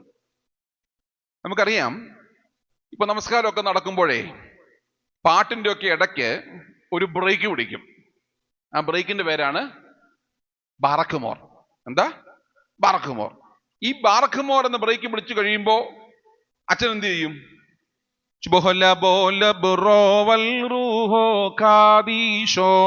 അല്ലേ? അമ്മമാരെന്ന് പറഞ്ഞേ, പുട്ടിന് സ്വാദ് കൂടാൻ എന്ത് ചെയ്യണം? തേങ്ങ ഇടരുത്, പിന്നെന്ത് ചെയ്യണം? തേങ്ങാപ്പീരിടണം. അല്ലേ? തേങ്ങാപ്പീരിട്ട് എന്ത് ചെയ്യും? പുട്ടിന് സ്വാദ് കൂടെ. അല്ലേ? ഇങ്ങനെ പുട്ടിന് പീര് ഇടുന്ന പോലെ നമ്മുടെ നമസ്കാരങ്ങളുടെ എല്ലാം ഇടയ്ക്ക് എന്നിട്ടോണ്ടിരിക്കും ഇങ്ങനെ ശുഭഹം ഇട്ടുകൊണ്ടിരിക്കും. എന്തിനാ ശുഭഹം ഇടുന്നത്? നമ്മള് ദൈവമാതാവിന്റെ കുക്കുലിയം ചൊല്ലുമ്പോൾ 2 പ്രാവശ്യം ഇടും, വിശുദ്ധന്മാർ ചൊല്ലുമ്പോൾ 2 പ്രാവശ്യം ഇടും, ശ്ലീബാട് 2 പ്രാവശ്യം ഇടും, ആചാരമാർ 2 പ്രാവശ്യം ഇടും, വാങ്ങിപ്പോടെ 2 പ്രാവശ്യം ഇടും, എല്ലാ പ്രാർത്ഥനയുടെ ഇടയ്ക്ക് ശുഭഹം ഇടും, എല്ലാ പ്രാർത്ഥനകളുടെയും പിതൃത്വ പരിശുദ്ധാത്മാവിനെ പറ്റി ഓർമ്മിപ്പിക്കും. എന്തിനാ? ആത്യന്തികമായി ഇത്രയും ഓർത്താൽ മതി. ഓൾ പ്രേയേഴ്സ് ആൻഡ് സപ്ലിക്കേഷൻസ്, എല്ലാ പ്രാർത്ഥനകളും അപേക്ഷകളും ആരാണ്?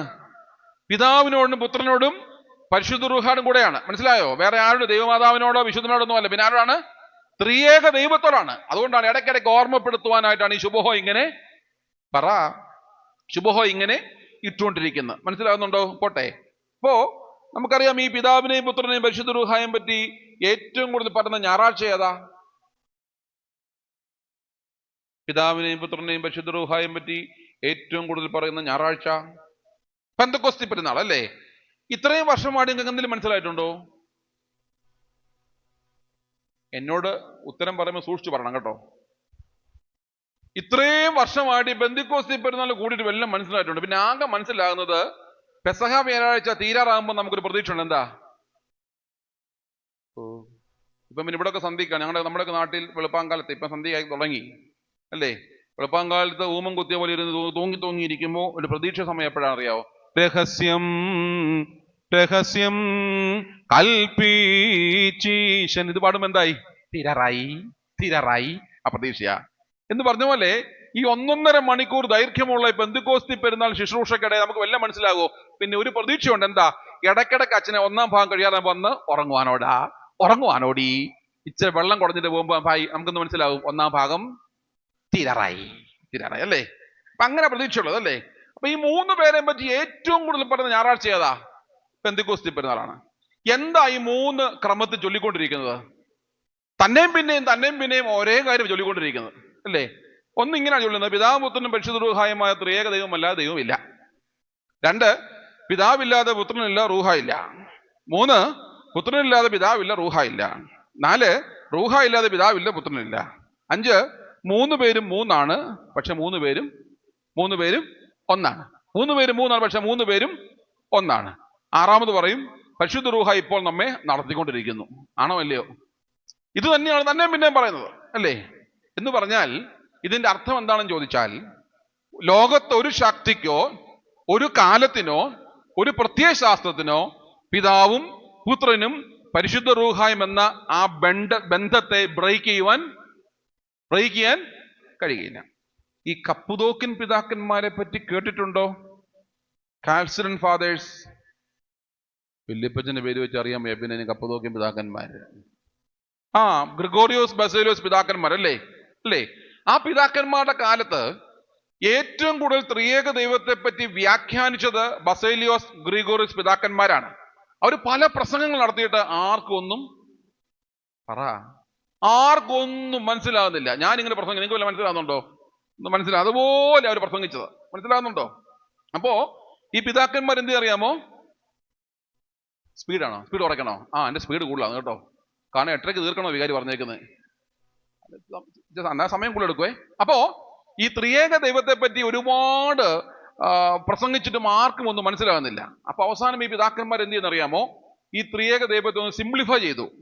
ഷിബുവച്ചൻ ഇത് പറഞ്ഞു എന്ന് നിങ്ങൾ ആരോടും പുറത്ത് പറയരുത് കേട്ടോ, കാരണം ഇതിനകത്ത് അല്പം ഹെറിസി ഉണ്ട്.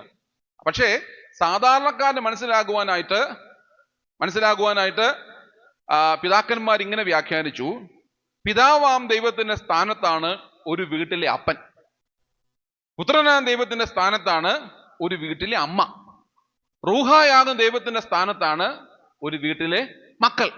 മനസ്സിലാകുന്നുണ്ടോ? പിതാവിന്റെ സ്ഥാനത്ത് അപ്പൻ, പുത്രന്റെ സ്ഥാനത്ത് അമ്മ, റൂഹായുടെ സ്ഥാനത്ത് മക്കൾ എന്ന് പറഞ്ഞ പിതാക്കന്മാർ ഉദ്ദേശിച്ച ഇത്ര മാത്രമേ ഉള്ളൂ. അപ്പൻ, അമ്മ, മക്കൾ എന്നുള്ള ബന്ധത്തെ ഒരു ശക്തിക്കോ ഒരു പ്രത്യയ ശാസ്ത്രത്തിനോ ഒരു കാലത്തിനോ ഒരിക്കലും ബ്രേക്ക് ചെയ്യുവാൻ ഒരു കോടതിക്ക് പോലും ബ്രേക്ക് ചെയ്യുവാൻ കഴിയുകയില്ല എന്നുള്ള പഠിപ്പിക്കലിന് വേണ്ടിയാണ് പിതാക്കന്മാര് ഈ ത്രിയേക ദൈവത്തെ പറ്റി വ്യാഖ്യാനിച്ചത്. മനസ്സിലാവുന്നുണ്ടോ? അപ്പൊ വിശ്വാസത്തിന്റെ ഒന്നാമത്തെ തൂണിൽ, ത്രിയേക ദൈവത്തിലുള്ള വിശ്വാസത്തിൽ ബന്ധങ്ങളുടെ വില നമ്മൾ മനസ്സിലാക്കി, വചനം മനസ്സിലാക്കി, നമ്മുടെ വിശ്വാസത്തിന്റെ ഒന്നാം ഭാഗം മനസ്സിലാക്കി. 2, കൂദാശകളുടെ കൂദാശയാണല്ലോ ഉറക്കപ്പറ വിശുദ്ധ കുർബാന. ഈ വിശുദ്ധ കുർബാനയ്ക്ക് ബന്ധങ്ങളെ പറ്റി വല്ലതും പറയുന്നുണ്ടോ? ഉണ്ടോ? വിശുദ്ധ കുർബാനയ്ക്ക് ബന്ധങ്ങളെ പറ്റി വല്ലതും പറയുന്നുണ്ടോ? ഞാൻ പെട്ടെന്ന് പറയാം. നമുക്കറിയാം, ദേവാലയത്തിലേക്ക് കടന്നു വരുമ്പോ പടിഞ്ഞാറേ വാതിൽ വഴി കടന്നു വന്ന് ഒരു കുരിശൊക്കെ ഇങ്ങോട്ട് വരയ്ക്കും, എന്നിട്ട് പ്രാർത്ഥിക്കും. എന്താ പ്രാർത്ഥിക്കുന്നത്? സാധനമെത്തും നിൻ ഭവനെ എൻ നേർച്ച നിനക്ക് കഴിക്കും, അല്ലേ? ബഹുമതിപൂർവ്വ ഭവനത്തിലേക്ക് പ്രവേശിച്ച് നേർച്ച കാഴ്ചകൾ കഴിക്കും എന്നൊക്കെ പറഞ്ഞ് അകത്തേക്ക് കയറി വന്നിട്ട് മുകളിലേക്ക് നോക്കും. ആരെയാ നോക്കുന്നേ? കർത്താവിനെ ഒന്നുമല്ല, ഞാൻ പറയും ഫാനിനെ നോക്കും. ആരെ നോക്കും? ഫാനിനെ നോക്കും. കാരണം എന്താ? ഭാരമേറിയ ചുമട് വഹിച്ചുകൊണ്ട് ഗോകുൽത്ത മലയിലേക്ക് പോയ കർത്താവിനെ ആരാധിക്കാൻ നമുക്ക് ചൂടെടുക്കാൻ പറ്റുമോ? നാസിക്കാര് ഇല്ല. ഫാൻ നോക്കി അങ്ങ് ലൊക്കേഷൻ സെറ്റ് ചെയ്യും. സെറ്റിങ് കഴിഞ്ഞാൽ ഈ റഡാർ പോലെ അങ്ങോട്ടും ഇങ്ങോട്ടും നോക്കും. എന്റെ അപ്പുറവും ഇപ്പുറവും സത്യം അല്ലേ? എന്റെ അപ്പുറവും ഇപ്പുറവും ആരാണ് നിൽക്കുന്നത് നോക്കും. ഇനി എന്തിനാ നോക്കുന്നത്? സമാധാനം കൊടുക്കും. ഇഷ്ടമില്ലാത്തവൻ ഒപ്പം നിൽക്കുന്നെങ്കിൽ കൊടുക്കാൻ പറ്റുമോ സമാധാനം? പറ ഇല്ല അല്ലേ? കൊടുക്കാൻ പറ്റില്ല. ഇത് എന്തിനാ സമാധാനം കൊടുക്കുന്നത്? ഈ നമ്മുടെ ആരാധന, ഓർത്തഡോക്സ് ആരാധനയെ പറ്റി പറയുന്നത് പ്രയർ വിത്ത് പ്രാക്ടീസ് എന്താ പ്രയർ വിത്ത് പ്രാക്ടീസ് അല്ലേ? എന്തിനാ സമാധാനം കൊടുക്കുന്നത്? ഇനി അഥവാ ഇപ്പൊ നിങ്ങളുടെ ഇടത്തുവശത്ത് നിൽക്കുന്ന ആളെ അല്ലെ വലതുവശത്ത് നിൽക്കുന്ന ആളെ നിങ്ങൾക്ക് പരിചയപ്പെടുന്നു വിചാരിച്ചോ. ശുശ്രൂഷക്കാരൻ കൊണ്ട് സമാധാനം തന്നു, നിങ്ങൾ സമാധാനം കൊണ്ട് മേടിച്ചിട്ട് ചോദിക്കുക, പേരെന്തുവാ, വീടെവിടാ, ഓർത്തഡോക്സുകാരനാണോ? എന്നാ തന്നോ, പിടിച്ചോ. ആണോ? അങ്ങനെയാണോ? നിങ്ങൾ ഇനിയും അമേരിക്കയിൽ പോയി ഓർത്തഡോക്സ് വിശ്വാസത്തിൽ ഒരു കുർബാനയിൽ സംബന്ധിച്ച് നിങ്ങൾക്ക് എന്ത് കിട്ടും? അല്ലേ? എറണാകുളത്ത് വന്നാൽ എന്ത് കിട്ടും? നിങ്ങൾക്കും കിട്ടും, നിങ്ങൾ കൊടുക്കുകയും ചെയ്യും. ആണോ അല്ലയോ? എന്തിനാ ചെയ്യുന്നത്? വാസ്തവത്തിൽ ഈ വാക്യം അടിസ്ഥാനം മനസ്സിലാകുന്നോ? ഈ വാക്യം അതിനടിസ്ഥാനം. ഇടതുവശത്ത് നിൽക്കുന്നത് മൂത്തവനാണെങ്കിൽ നിന്റെ അപ്പന്റെ സ്ഥാനമാണ്, മൂത്ത സ്ത്രീയാണെങ്കിൽ അമ്മയാണ്, ഇളയവരാണെങ്കിൽ സഹോദരനാണ്, സഹോദരിയാണെന്നുള്ള വിശ്വാസത്തിന്റെ ബോധ്യത്തിന് എന്ത് കൊടുക്കുന്നത്? അത് ബംഗാളിയാണെങ്കിലും കൊടുത്തേ പറ്റൂന്നേ. മനസ്സിലാകുന്നുണ്ടോ? മൂത്തവനാണെങ്കിൽ അപ്പൻ, മൂത്ത സ്ത്രീയാണെങ്കിൽ അമ്മ, ഇളയവനാണെങ്കിൽ സഹോദരൻ സഹോദരി എന്നുള്ള ആത്മീക ബന്ധത്തിലാണ് എന്ത് കൊടുക്കുന്നത്? ഈ സമാധാനം കൊടുക്കുന്നത്. മനസ്സിലാകുന്നുണ്ടോ? 2, ഇനിയും വിശുദ്ധ കുർബാനയ്ക്ക് വല്ലതും പറയുന്നുണ്ടോ ഈ ബന്ധങ്ങളെ പറ്റി? നമുക്കറിയാം ഈ ഫാൻസുകാര് ഒരുപാടുണ്ട് ഈ കാലഘട്ടത്തിൽ, അല്ലേ? ഒരു കാലഘട്ടത്തിൽ ആർക്കാ ഫാൻസുകാർ ഉണ്ടായിരുന്നത്? എൻ്റെയൊക്കെ ചെറുപ്പത്തിൽ സുനിൽ ഗവാസ്കറിനും കപിൽ ദേവിനും ഹൾക്ക് ഹോഗനും യേശുദാസിനും ചിത്രയ്ക്കും മോഹൻലാലിനും മമ്മൂട്ടിക്കും ഒക്കെ എന്തുണ്ടായിരുന്നു? നിങ്ങളുടെ പെട്ടെന്ന് പറ. ഫാൻസുകാരുണ്ടായിരുന്നു. ഇന്ന് കർത്താവ് കരുണ ചെയ്ത് ഞങ്ങൾ അച്ഛന്മാർക്കും ഫാൻസ് ഉണ്ട്. എന്താ പറ? അച്ഛന്മാർക്ക് ഞങ്ങൾക്ക് എന്തുണ്ട്? ഇഷ്ടം പോലെ ഫാൻസുകാരുണ്ട്. ഈ ഫാൻസുകാർ കൂടാൻ കാരണം എന്താണെന്നറിയാമോ? ഈ സോഷ്യൽ മീഡിയ അല്ലേ? എന്താ ഈ സോഷ്യൽ മീഡിയ അല്ലേ? നിങ്ങളുടെ രാജേഷത്തിനൊക്കെ എന്ത് ഫാൻസ് അറിയാമോ? എന്നെ പാട്ടുകാരനെന്നറിയാമോ? അല്ലേ? നല്ല പാട്ടുകാരനാ, എനിക്ക് ദൈവം അനുഗ്രഹിക്കട്ടെ. അപ്പോ ഈ സോഷ്യൽ മീഡിയ ഈ കൊറോണ സമയത്ത് ആക്റ്റീവ് ആയതുകൊണ്ട് എന്ത് പറ്റിയെന്നറിയാമോ? ഈ ഫാൻസുകാർ കൂടിയത് കൊണ്ട് കർത്താവ് മനോഹരമായി പറഞ്ഞൊരു കാര്യമുണ്ട്. വിലയേറിയ മുത്തുകൾ എടുത്ത് ആർക്ക് കൊടുക്കരുത്? പന്നികൾ കൊടുക്കരുത്, അല്ലേ? അങ്ങനെ നമ്മുടെ കൂദാശകളും വേദപുസ്തകം വരെ സെക്രട്ടേറിയറ്റിന്റെ മുറ്റത്ത് വരെ പോകേണ്ട ഗതികളുണ്ടായി. ആണോ അല്ലയോ? നമ്മുടെ കൂദാശകളും വിശുദ്ധാരാധനകളും വചനവും എല്ലാം എവിടെ പോകേണ്ട വന്നു? സെക്രട്ടേറിയറ്റ് മുറ്റത്ത് വരെ പോകേണ്ട ഗതികളുണ്ടായി. മനസ്സിലാകുന്നുണ്ടോ? ഈ ഫാൻസ് അങ്ങനെ കൂടിയതിന്റെ വിഷയമാ. ഈ അടുത്ത സമയത്ത് പരിശുദ്ധ ബാവാതിരുമേന്റെ മെയില് കൈകാര്യം ചെയ്യുന്ന ആൾ ഞാനാ. അപ്പൊ മെയില് ഓരോ ദിവസം റിപ്ലൈ കൊടുക്കണമല്ലോ. അപ്പൊ റിപ്ലൈ കൊടുക്കാൻ വേണ്ടി ഒരു മനുഷ്യൻ ജോർജ് മാത്യു എന്ന് പറയുന്ന ഒരു ഡോക്ടർ, അദ്ദേഹം ഒരു മെസ്സേജ് തിരുമേനിക്ക് ഇട്ടിരിക്കുകയാണ്. ഏറെ വേദനയോടെ പരിശുദ്ധ പിതാവെ ഓർമ്മിപ്പിക്കുവാൻ ഞാൻ ആഗ്രഹിക്കുന്നു. ഇതൊന്ന് വായിച്ചിട്ട് അങ്ങൊരു തീർപ്പ് കൽപ്പിക്കണം. അതിന്റെ ഹെഡിങ് ഇങ്ങനെയാണ്: ശൗച്യാലയത്തിലെ ആരാധന. എവിടത്തെയാ? ശൗച്യാലയത്തിലെ ആരാധന. അപ്പൊ ഇത് ഞാൻ കൗതുകത്തോടു കൂടി വായിക്കുമ്പോൾ അദ്ദേഹം ഒരു ഹോസ്റ്റലിലാണ് താമസിക്കുന്നത്. ഒരു ഹോസ്റ്റലിൽ താമസിക്കുന്ന സാഹചര്യത്തിൽ അദ്ദേഹം രാവിലെ ഹോസ്പിറ്റലിൽ പോകുവാൻ വേണ്ടി ഫ്രഷ് ആകാനായിട്ട് പോകുമ്പോ ഒരു ബാത്റൂമിൽ കേൾക്കാം, വെള്ളിപൂ നിറഞ്ഞോരീശോ നിൻ വെള്ളിവാൽ കാണുന്നു. അപ്പുറത്ത് കേൾക്കാം, പുണ്യമാക്കുന്നവനും വെടിപ്പാക്കുന്നവനും മഹൃത്യങ്ങൾ ക്ഷമിക്കുന്നവനും. ഇപ്പുറത്ത് കേൾക്കാം അദാമോദോസേനോ. ഇദ്ദേഹം പറഞ്ഞത് ദേവാലയത്തിൽ മാത്രം കേട്ടുകൊണ്ടിരുന്നതും മനുഷ്യന്റെ അന്തരംഗത്തിൽ മാത്രം ഓർമ്മയിൽ സൂക്ഷിതമായ കാര്യങ്ങൾ എവിടെയാ കേൾക്കുന്നത്? ഈ അടുത്ത കാലത്ത് ഒരമ്മ, എനിക്ക് വളരെ കൗതുകമായിട്ട് തോന്നി.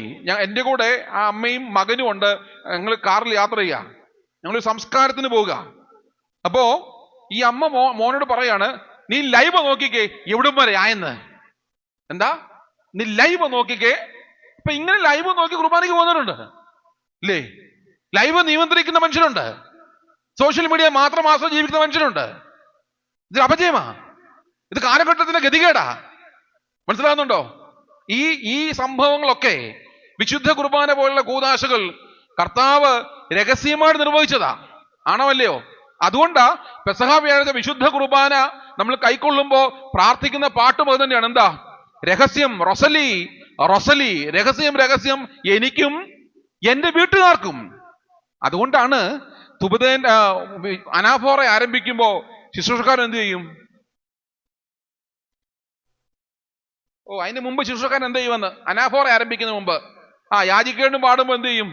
വാങ്ങിച്ചോണ്ട് ഇങ്ങനെ വീശി വരും. അപ്പൊ നമ്മളിങ്ങനെ നോക്കിയിരിക്കും, നല്ല വീശ അതിന്റെ, അല്ലേ? എന്തിനാ വീശിക്കൊണ്ട് വരുന്നത്? ആരാധനയ്ക്ക് നിൽക്കുവാൻ യോഗ്യതയില്ലാത്തവരാരെങ്കിലും ഉണ്ടെങ്കിൽ എന്ത് ചെയ്യണം? You please get out. നിങ്ങൾ പുറത്തു പോകണം. മനസ്സിലാകുന്നുണ്ടോ? ഇത് എനിക്കും എന്റെ വീട്ടുകാർക്കും കർത്താവിന്റെ കർത്തൃമേശയ്ക്ക് യോഗ്യതയുള്ളവർക്ക് മാത്രമുള്ളതാണെന്ത്. മനസ്സിലാകുന്നുണ്ടോ? അതുകൊണ്ടാണ് ഈ സ്ട്രീമിംഗ് ഒക്കെ വന്നത്. നമുക്ക് വലിയ അപകടമാ. പോട്ടെ. അപ്പൊ ഇങ്ങനെ ഫാൻസുകാർ കൂടിയത് കൊണ്ട് നമ്മളേറെ പ്രശ്നത്തില്ല. ഞാന് എൻ്റെ അനുജന്റെ വിവാഹത്തിന് അല്പം മത്സ്യം വാങ്ങാൻ ഞാനും എൻ്റെ അപ്പനോടെ ചങ്ങനാശ്ശേരി ചന്തയിൽ പോയിട്ട് മത്സ്യത്തിന് വിലയൊക്കെ പറഞ്ഞൊത്തു. ലാറ്റിൻ സഭയിൽപ്പെട്ട സഹോദരനാണ്. വിലയൊക്കെ പറഞ്ഞൊത്തു അദ്ദേഹം വെളുപ്പാങ്കാലത്ത് മീനിങ്ങനെ വെട്ടിക്കൊണ്ടിരിക്കുമ്പോൾ അദ്ദേഹത്തിന്റെ മൊബൈൽ ഫോൺ ഒന്ന് റിങ് ചെയ്തു. മൊബൈൽ ഫോൺ റിങ് ടോൺ ഇങ്ങനെയാണ്: സൂര്യനും ചന്ദ്രനും നക്ഷത്രങ്ങൾ ഭൂമി സമുദ്രങ്ങൾ. സ്വർഗത്തിൽ പേടിതപ്പെട്ടിരിക്കുന്ന ആദിജാതന്മാർ, മാലാഖമാർ, മാലാഖമാർ, മോറാവോസന്മാർ, സുൽത്തോനന്മാർ തുടങ്ങിയ ദൃശ്യരും അദൃശ്യരുമായ സകല സ്വർഗീയ ഗണങ്ങളും കൂട്ടങ്ങളും അടങ്ങാത്ത വായുകളോടും അവനന്യമായ ശബ്ദങ്ങളോടും കൂടെ വിജയസ്തുതി പാടി പുകഴ്ത്തി മഹത്വപ്പെടുത്തുന്നവനെ നമുക്ക് മഹത്വപ്പെടുത്താം.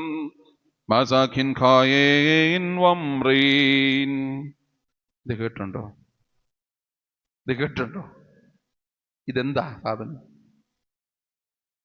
ഇതെന്താ സാധനം?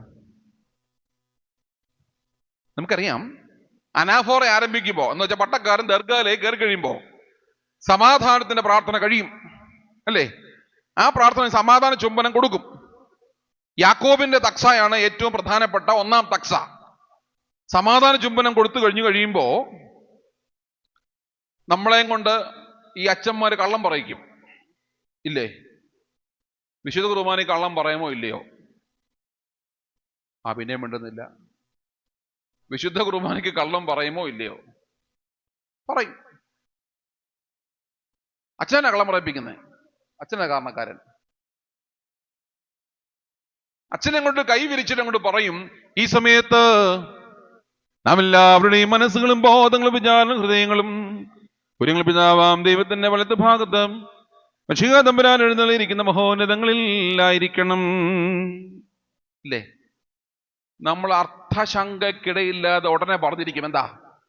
ഞങ്ങളുടെ ബോധങ്ങളും വിചാരങ്ങളും ഹൃദയങ്ങളും അവിടാണച്ചോ, അവിടെ തന്നെ. പച്ചക്കള്ളവല്ലേ? മനസ്സിലോടുന്ന എന്തായിരിക്കും? അച്ചായൻ വന്നോ, ചെറുക്കം വന്നോ, കോഴിക്കോട് അടച്ചോ, ഗ്യാസ് ഓഫ് ചെയ്തോ, വീട് പൂട്ടിയോ, നാളെ പോണോ, പലിശ കിട്ടുമോ, അവൻ വരുമോ, ഇവള് വന്നോ, എന്തു പറയണം? നിങ്ങളെപ്പറ്റിയല്ലേ കേട്ടോ, അല്ലേ? 100 കൂട്ടം ചിന്തകളോടെ നിൽക്കുമ്പോഴും യാതൊരു മടിയുമില്ല നമ്മൾ കള്ളം വിളിച്ചു പറയാം, എന്താ? അവിടെ തന്നെയാ അച്ചോ, അവിടെ തന്നെയാ. പാവം രാജേഷ് അച്ഛൻ അങ്ങ് വിശ്വസിക്കും. അച്ഛൻ പറയും ആയിക്കോട്ടെ, അല്ലേ? അത് കഴിഞ്ഞിട്ട് കയ്യാവസിപ്പ് നടക്കും, അല്ലേ? അത് കഴിഞ്ഞ് പട്ടക്കാരൻ കരങ്ങൾ അങ്ങോട്ട് വിരിക്കും, പ്രാവ് അങ്ങോട്ട് ചിറക് വിരിക്കുന്ന പോലെ വിരിക്കും. എന്നിട്ട് അച്ഛൻ ചൊല്ലുകയാണ്, സൂര്യൻ, ചന്ദ്രൻ, നക്ഷത്രങ്ങൾ, ഭൂമി, സമുദ്രങ്ങൾ. മനസ്സിലാവുന്നോ? ആ സമയത്ത് അനാഫോറയുടെ കൊയ്ത്തുദ്രൂഹോയ്ക്ക് പട്ടക്കാരൻ പ്രാർത്ഥിക്കുന്ന പ്രാർത്ഥനയാണ് സൂര്യൻ, ചന്ദ്രൻ, നക്ഷത്രം, ഭൂമി, സമുദ്രം. സ്വർഗത്തിൽ പേടിതപ്പെട്ട ആദിജാതന്മാർ, മാലാഖമാർ, മാലാഖമാർ, മോറാവോസന്മാർ, ഷുൾത്തോനന്മാർ. എന്തിനാ വിശുദ്ധ കുർബാനയ്ക്ക് സൂര്യൻ? എന്തിനാ വിശുദ്ധ കുർബാനയ്ക്ക് ചന്ദ്രൻ? എന്തിനാ നക്ഷത്രം? എന്തിനാ ഭൂമി? എന്തിനാ സമുദ്രം? എന്തിനാ വാങ്ങിപ്പോയവർ? എന്തിനാ നമ്മൾ?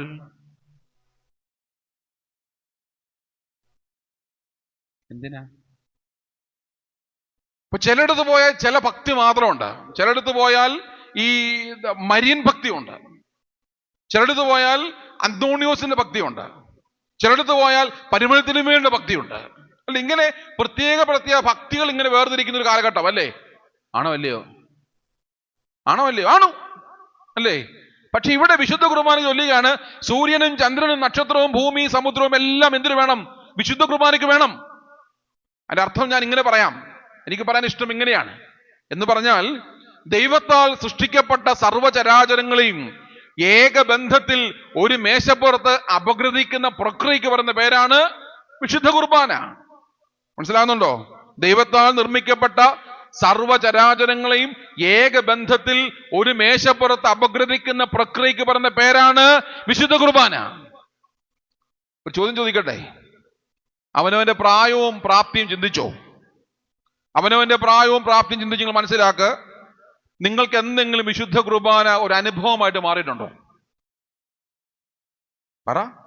ഏത് സഭയായിക്കോട്ടെ, ഓർത്തഡോക്സുകാരനോ മാർത്തോമാക്കാരനോ കാത്തോലിക്കനോ ആരായിക്കോട്ടെ, സർവചരാചരങ്ങളും ഏകബന്ധത്തിലും മേശപ്പുറത്ത് അപഗ്രഹിക്കുന്ന പ്രക്രിയയാണ് വിശുദ്ധ കുർബാന എന്ന് സഭാ വിശ്വാസം പഠിപ്പിക്കുമ്പോ, നാം വിശ്വസിച്ച് കൈകാര്യം ചെയ്യുമ്പോ എന്റെ ചോദ്യം ഇതാണ്, ഈ വിശുദ്ധ കുർബാന എനിക്കും നിങ്ങൾക്കും ഒരു അനുഭവമായിട്ട് മാറിയിട്ടുണ്ടോ?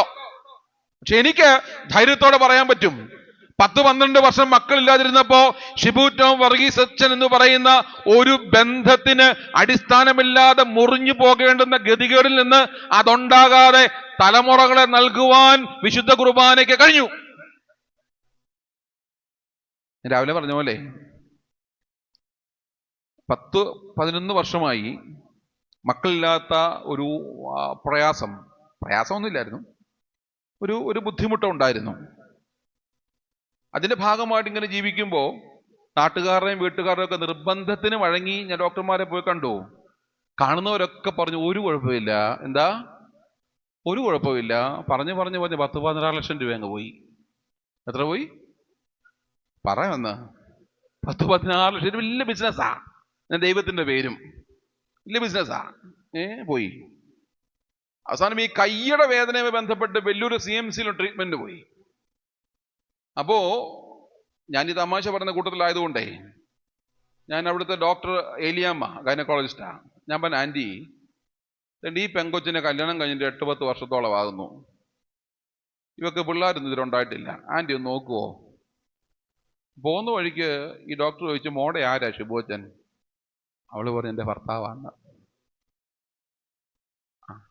ഡോക്ടർ കൊണ്ടുപോയി ചെക്കപ്പ് ഒക്കെ നടത്തി.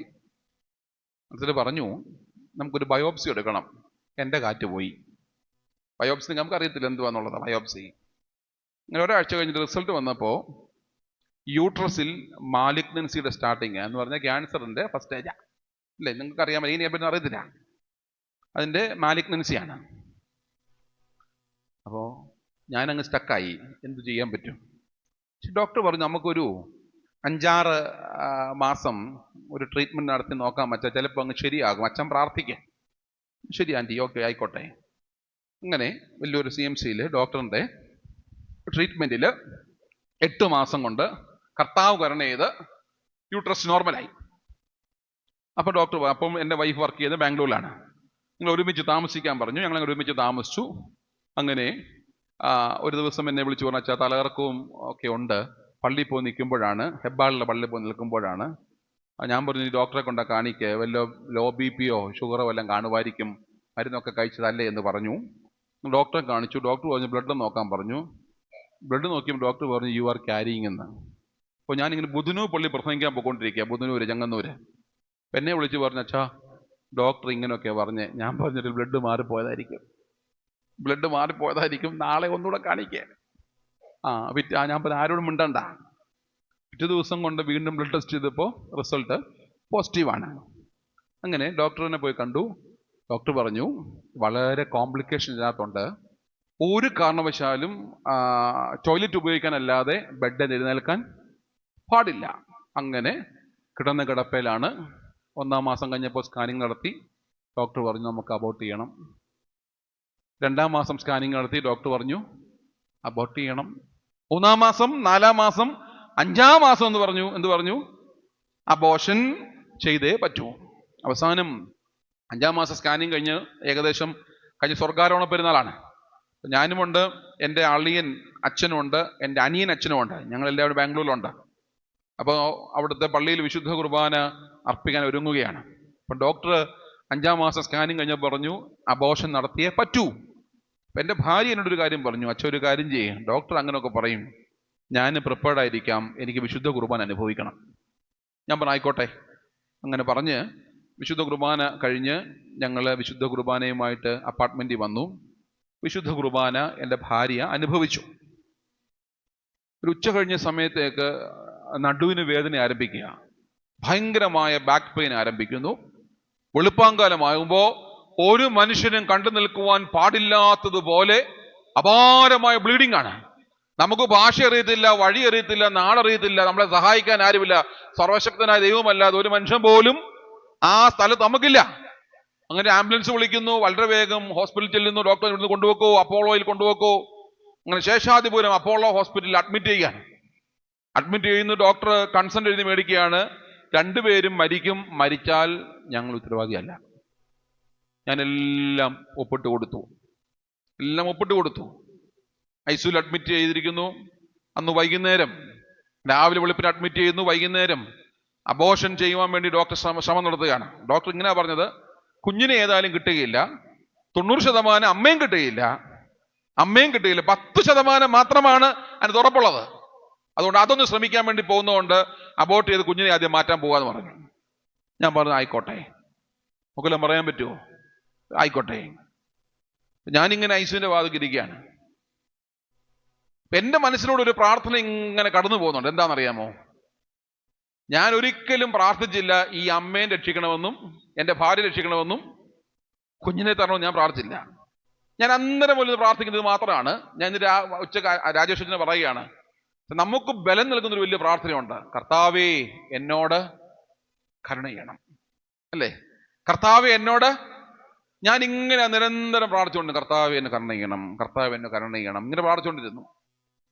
വൈകുന്നേരങ്ങളിൽ ആയപ്പോ ഡോക്ടർ രാജീവ്, അദ്ദേഹം മൂവാറ്റുപുഴ സ്വദേശി, മലയാളിയാണ്. അദ്ദേഹമാണ് ലാസ്റ്റ് സ്കാനിങ് നടത്താൻ വരുന്നത്. ഞാൻ പുറത്തിരിക്കുക. അദ്ദേഹം തോളെ തട്ടി പറഞ്ഞു, അച്ഛാ എല്ലാം ദൈവത്തിന് ഇഷ്ടമായിട്ട് സമർപ്പിക്കുക, ഞാൻ പ്രാർത്ഥിക്കുക, അല്ല നമ്മൾ എന്ത് ചെയ്യാനാ? ഞാൻ പറഞ്ഞു, ഡോക്ടറെ എനിക്ക് വിഷമമൊന്നുമില്ല, ഡോക്ടർ പറ്റുന്ന പ്രാപ്തിക്കൊത്ത പോലെ കാര്യങ്ങൾ ചെയ്യാൻ പറഞ്ഞു. ഡോക്ടർ അകത്തേക്ക് കയറിപ്പോയി. കുറെ കഴിയുമ്പം കുറേ ഡോക്ടർമാരും നഴ്സസും വളരെ ഫാസ്റ്റായിട്ട് ഐസിയുലേക്ക് കയറി പോകുന്നു. അപ്പൊ എൻ്റെ മനസ്സിൽ കൂടെ പോയ എന്താണ്, അകത്തെന്തോ സംഭവിച്ചിട്ടുണ്ട്, സംതിങ് ഹാപ്പൻ ദെയർ, എന്തോ സംഭവിച്ചിട്ടുണ്ട്. അപ്പൊ അങ്ങനെ ഒരു 1.5 മണിക്കൂർ കഴിഞ്ഞിട്ട് ഈ ഡോക്ടർ ഇറങ്ങി വരിക. ഇറങ്ങി വന്നിട്ട് എൻ്റെ തോളെ തട്ടി എന്നിട്ട് പറഞ്ഞു, ഇച്ചിരി മിറക്കിൾ സംഭവിച്ചു. അപ്പോഴും ഞാൻ ചിന്തിക്കുന്നത് പ്രിൻസ് രക്ഷപ്പെട്ട് കാണുമെന്നുള്ളതാണ്. പക്ഷെ ഡോക്ടർ പറഞ്ഞിങ്ങനെയാണ്, സംതിങ് പ്രഷ്യസ്. അദ്ദേഹത്തിന്റെ വാക്ക് ഇങ്ങനെയാണ്. ഒരു ഹൈന്ദവനായ ഡോക്ടർ വിശുദ്ധ കുർബാനയെ വിശേഷിപ്പിച്ചത് ഇങ്ങനെയാണ്, സംതിങ് പ്രഷ്യസ്. അത് പ്രിൻസിയുടെ വയറ്റിൽ ചെന്നു. സംഭവിച്ചിരിക്കുന്നത് യൂട്രസിൽ സെൻട്രൽ പ്ലാസന്റ അക്രീറ്റ എന്ന് പറഞ്ഞാൽ ഈ വേര്, ആലിന്റെ വേര് പോലെ യൂട്രസ് മുഴുവൻ ബ്ലഡ് ഇങ്ങനെ കട്ട പിടിച്ചിരിക്കുകയാണ്. ഈ യൂട്രസിലുള്ള കുഞ്ഞിന് മൂവ്മെന്റ് ഇല്ല, ശ്വാസം എടുക്കാൻ പ്രയാസമാണ്. അതുകൊണ്ട് ഈ കുഞ്ഞകത്ത് സ്റ്റക്കായിട്ട് ഡെഡാകും. അപ്പോ ഈ വിശുദ്ധ കുർബാന അനുഭവിച്ചു കഴിഞ്ഞപ്പോൾ സംഭവിച്ചത്, ഈ യൂട്രസിലുണ്ടായിരുന്ന മുഴുവൻ ബ്ലഡ് എന്ത് ചെയ്തു? എക്സിറ്റ് ചെയ്തു പോയി. ഇപ്പോൾ യൂട്രസ് ക്ലിയർ ആണ്. അതിന്റെ ഉള്ളിൽ ഇരിക്കുന്ന കുഞ്ഞിന് മൂവ്മെന്റ് ഉണ്ട്. ഇപ്പോ നൗ സ്റ്റിൽ അമ്മയും കുഞ്ഞും യാതൊരു കുഴപ്പമില്ലാതിരിക്കുന്നു. ഞാനത് വിശ്വസിക്കുന്നത് മാത്രമാണ്. വിശുദ്ധ കുർബാന എന്ന് പറയുന്ന മഹത്തരമായ ശുശ്രൂഷയിൽ ഷിബു ടോം വർഗീസ് അച്ഛൻ എന്ന് പറയുന്ന ഒരു ജീവിതത്തിന്റെ അവസാനമല്ല, അവിടെ തുടങ്ങുന്ന ദൈവം കൽപ്പിക്കുന്ന ബന്ധത്തിന്റെ മനോഹാരിതയാണ്. പ്രിയപ്പെട്ടവരെ, വിശുദ്ധ കുർബാന എന്നുള്ളത് ബന്ധങ്ങൾ നഷ്ടപ്പെട്ടു പോകുന്നതല്ല, മറിച്ച് ബന്ധങ്ങൾ സൃഷ്ടിക്കപ്പെടുന്ന ജീവന്റെ തലങ്ങളാണ്. ഇത് അനുഭവമായി മാറിയെങ്കിൽ മാത്രമേ നമ്മുടെ ജീവിതങ്ങളോട് നമുക്കൊരു താല്പര്യം തോന്നുകയുള്ളൂ. കാഴ്ചക്കാരും കേൾവിക്കാരുമായി മാറാതെ ഇത് അനുഭവമായി മാറണം. വിശുദ്ധ കുർബാന അനുഭവമായി മാറുമ്പോ ജീവിതത്തിൽ നല്ല തലങ്ങൾ നമുക്കുണ്ടാവും. അല്ലാതെ നമ്മൾ അതിനെ പലപ്പോഴും ചെയ്യുന്ന ഒരു പ്രവർത്തനമുണ്ട്. ഞാൻ ചില വിമർശനങ്ങൾ നടത്താറുണ്ട്. പള്ളിയിൽ വഴക്കുണ്ടാക്കരുത്, പള്ളിയിൽ വഴക്കുണ്ടാവരുത്, പള്ളിയിൽ ഗ്രൂപ്പ് ഉണ്ടാവരുത്, പള്ളിയിൽ അനാവശ്യം പറയരുത്, പള്ളിയിൽ വൈദികനോ അവൈദികനോ ശപിക്കരുത്.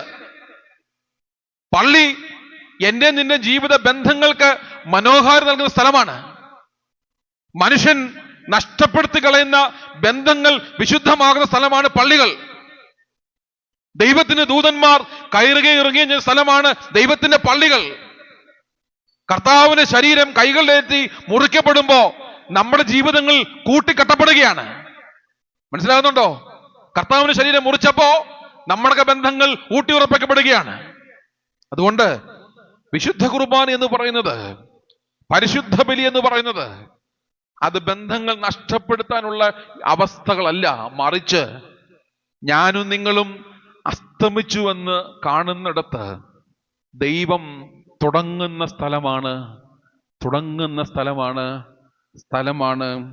വിശുദ്ധ കുർബാന. എന്നെ പരിഹസിച്ചവരുണ്ട്, എന്നെ പുച്ഛിച്ചവരുണ്ട്,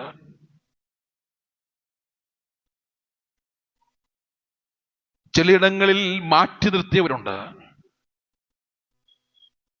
അവിടെയൊക്കെ നൊമ്പരത്തോടെ മാറി നിന്നതേ ഉള്ളൂ, തിരിച്ച് പ്രതികരിക്കാൻ പോയിട്ടില്ല. മനുഷ്യര് കൽപ്പിക്കുന്ന ചില വിലക്കുകളുണ്ട്. വിധവയായ സ്ത്രീയെ എങ്ങും കൊണ്ടുപോകരുത്, വൈധവ്യമുള്ളവരെ എങ്ങും കൊണ്ടുപോകരുത്. ശരിയല്ലേ? ആ ഒരു അവസ്ഥകളൊക്കെ ഒരു പരിധിവരെ കാണേണ്ടതും കേൾക്കേണ്ടതും എന്ന അവസ്ഥ എന്റെ ജീവിതത്തിൽ ഉണ്ടായിട്ടുണ്ട്. പക്ഷേ മനുഷ്യ, നീ ഓർത്തോണം, നിന്റെ ബുദ്ധിയോ നിന്റെ ചിന്തയോ നിന്റെ കാഴ്ചപ്പാടോ നിന്റെ സൗന്ദര്യമോ നിന്റെ സമ്പത്തോ നിന്റെ വിലയോ നിന്റെ മാനമോ നിന്റെ പൊക്കമോ നിന്റെ കുറവോ അല്ല ദൈവം നോക്കുന്നത്. ദൈവം നോക്കുന്നത് നിന്റെ ഹൃദയമാണ്. സങ്കടങ്ങൾ തരുമ്പോ നീ ഓർത്തോണം, നിന്നെ ദൈവം സ്നേഹിക്കുന്നുണ്ട്. ദുഃഖങ്ങൾ തരുമ്പോ നീ ഓർത്തോണം, നിന്നെ ദൈവം സ്നേഹിക്കുന്നുണ്ട്. നീ കരയുമ്പോ നിന്റെ ഒപ്പം കരയുന്ന ഒരു ദൈവമുണ്ട്. നീ സ്നേഹിക്കുമ്പോ നിന്നെ കരുതുന്ന ഒരു ദൈവമുണ്ട്. നീ ആഗ്രഹിക്കുമ്പോ നിന്നെ തേടി വരുന്ന ഒരു ദൈവമുണ്ട്.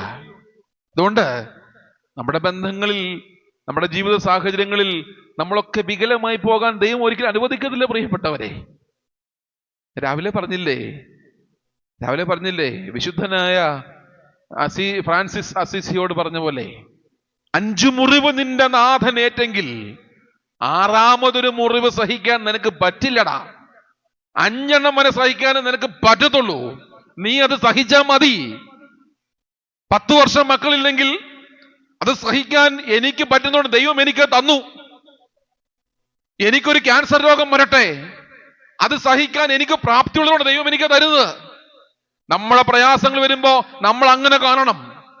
അതാണ് ജീവിതത്തിൽ ദൈവബന്ധത്തിലും മനുഷ്യബന്ധത്തിലുമുള്ള വ്യത്യാസങ്ങൾ. പ്രിയപ്പെട്ടവരെ, വിശുദ്ധ കുർബാന ബന്ധങ്ങളുടെ മനോഹരമായ തലമാണ്. അതുകൊണ്ട് ബന്ധങ്ങൾ കൂട്ടിച്ചേർക്കുവാൻ വിശുദ്ധ കുർബാനയോളം പ്രാപ്തിയായത് മറ്റൊന്നുമില്ല എന്നുള്ള കാരണം കർത്താവിനെ കരങ്ങളെടുക്കാനും കർത്താവിനെ രുചിക്കാനും കർത്താവിനെ ആസ്വദിക്കാനും മാലാഖയ്ക്ക് കഴിഞ്ഞിട്ടില്ല. പിന്നെ ആർക്കാ കഴിഞ്ഞത്? മനുഷ്യർക്ക്, മൺമേനായ മനുഷ്യന് മാത്രമാണ് അത് സാധിച്ചത്. നേരെ 10 മിനിറ്റ് പറഞ്ഞാൽ കുഴപ്പമുണ്ടോ? നിങ്ങൾ സമ്മതിക്കുന്നോ? വികാരിയച്ഛൻ അനുവദിച്ച സമയം കഴിഞ്ഞു. നിങ്ങൾ സമ്മതിക്കുന്നോ? സമ്മതിക്കുന്നു. ഓക്കെ. അപ്പോ വിശുദ്ധ കുർബാന ബന്ധങ്ങളുടെ മനോഹരമായ തലമാണെന്ന് ഞാൻ പറഞ്ഞു. 3, ചരിത്രത്തിൽ ക്രിസ്തുവിനെ പറ്റി പറഞ്ഞൊരു അപവാദമുണ്ട്. ബോൺഹോഫർ എന്ന് പറയുന്ന എഴുത്തുകാരനുണ്ട്. അറിയാമോ? അറിയില്ല. ബോൺഹോഫർ എന്ന എഴുത്തുകാരൻ ക്രിസ്തുവിനെ പറ്റി പറഞ്ഞൊരു അപവാദമുണ്ട്. ആ അപവാദം ഇങ്ങനെയാണ്: Jesus the man of others. ക്രിസ്തു അപരന്റെയാണ്. ക്രിസ്തു ആരുടെയാണ്? അപരന്റെയാണ്. അദ്ദേഹം എഴുതുകയാണ്, ചുങ്കക്കാരനോടും പാപിയോടും വേശ്യാസ്ത്രീയോടും കർത്താവ് പറഞ്ഞു, നിനക്ക് സ്വർഗമുണ്ട്. പറഞ്ഞില്ലേ? പറഞ്ഞോ ഇല്ലയോ? നീ എന്റെ കൂടെ പർദീസായിരിക്കും. സക്കായി, നീ അബ്രഹാമിന്റെ മകനാണ്. ഇങ്ങനെ ഒരുപാട് അനുഗ്രഹം ചുങ്കക്കാരനും വേശ്യയ്ക്കും പരീശനും എല്ലാം കൊടുത്തവനാണ് ആര്? കർത്താവ്, അല്ലേ? അതുകൊണ്ടാണ് ബോൺഹോഫർ പറഞ്ഞത് Jesus the man of others. ക്രിസ്തു അപരന്റെയാണ്.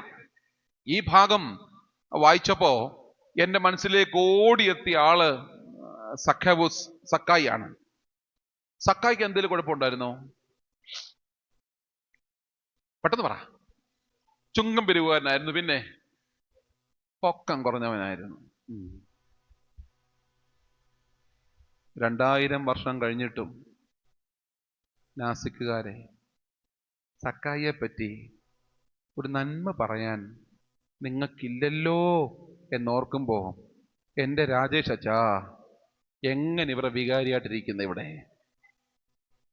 ഒരു നന്മ പറയാനില്ലല്ലോ. ഇനി പറയണ്ട, ഇനി കേൾക്കണ്ട. എന്റെ ചോദ്യം ഇതാണ്: സക്കായി എന്ന മനുഷ്യന് എന്താണ് ബലഹീനത എന്ന് ചോദിച്ചപ്പോ നിങ്ങൾ ദ്രുതഗതിയിൽ ഉത്തരം പറഞ്ഞു, സക്കായിക്ക് 2 കുറവുണ്ട് അച്ചോ. അവൻ പൊക്കം കുറഞ്ഞവനാണ്, അവൻ ചുങ്കക്കാരനാണ്. പ്രിയപ്പെട്ടവരെ, എല്ലാ ബന്ധങ്ങളും തകരുന്നത് ഒരു മനുഷ്യന് എന്തെങ്കിലും അപജയമുണ്ടെങ്കിൽ അത് മറക്കാതെ തലമുറ കൈമാറി കെടാതെ ഞങ്ങൾ സൂക്ഷിക്കും. ഉദാഹരണം പറയാം. നമ്മുടെ വീട്ടിൽ ഒരാൾക്കൊരു രോഗമുണ്ടെന്ന് വിചാരിച്ചോ. സപ്പോസ് നിങ്ങൾ ആരോടെങ്കിലും പറയുമോ? പറയത്തില്ല, അല്ലേ? കാരണം എന്താ?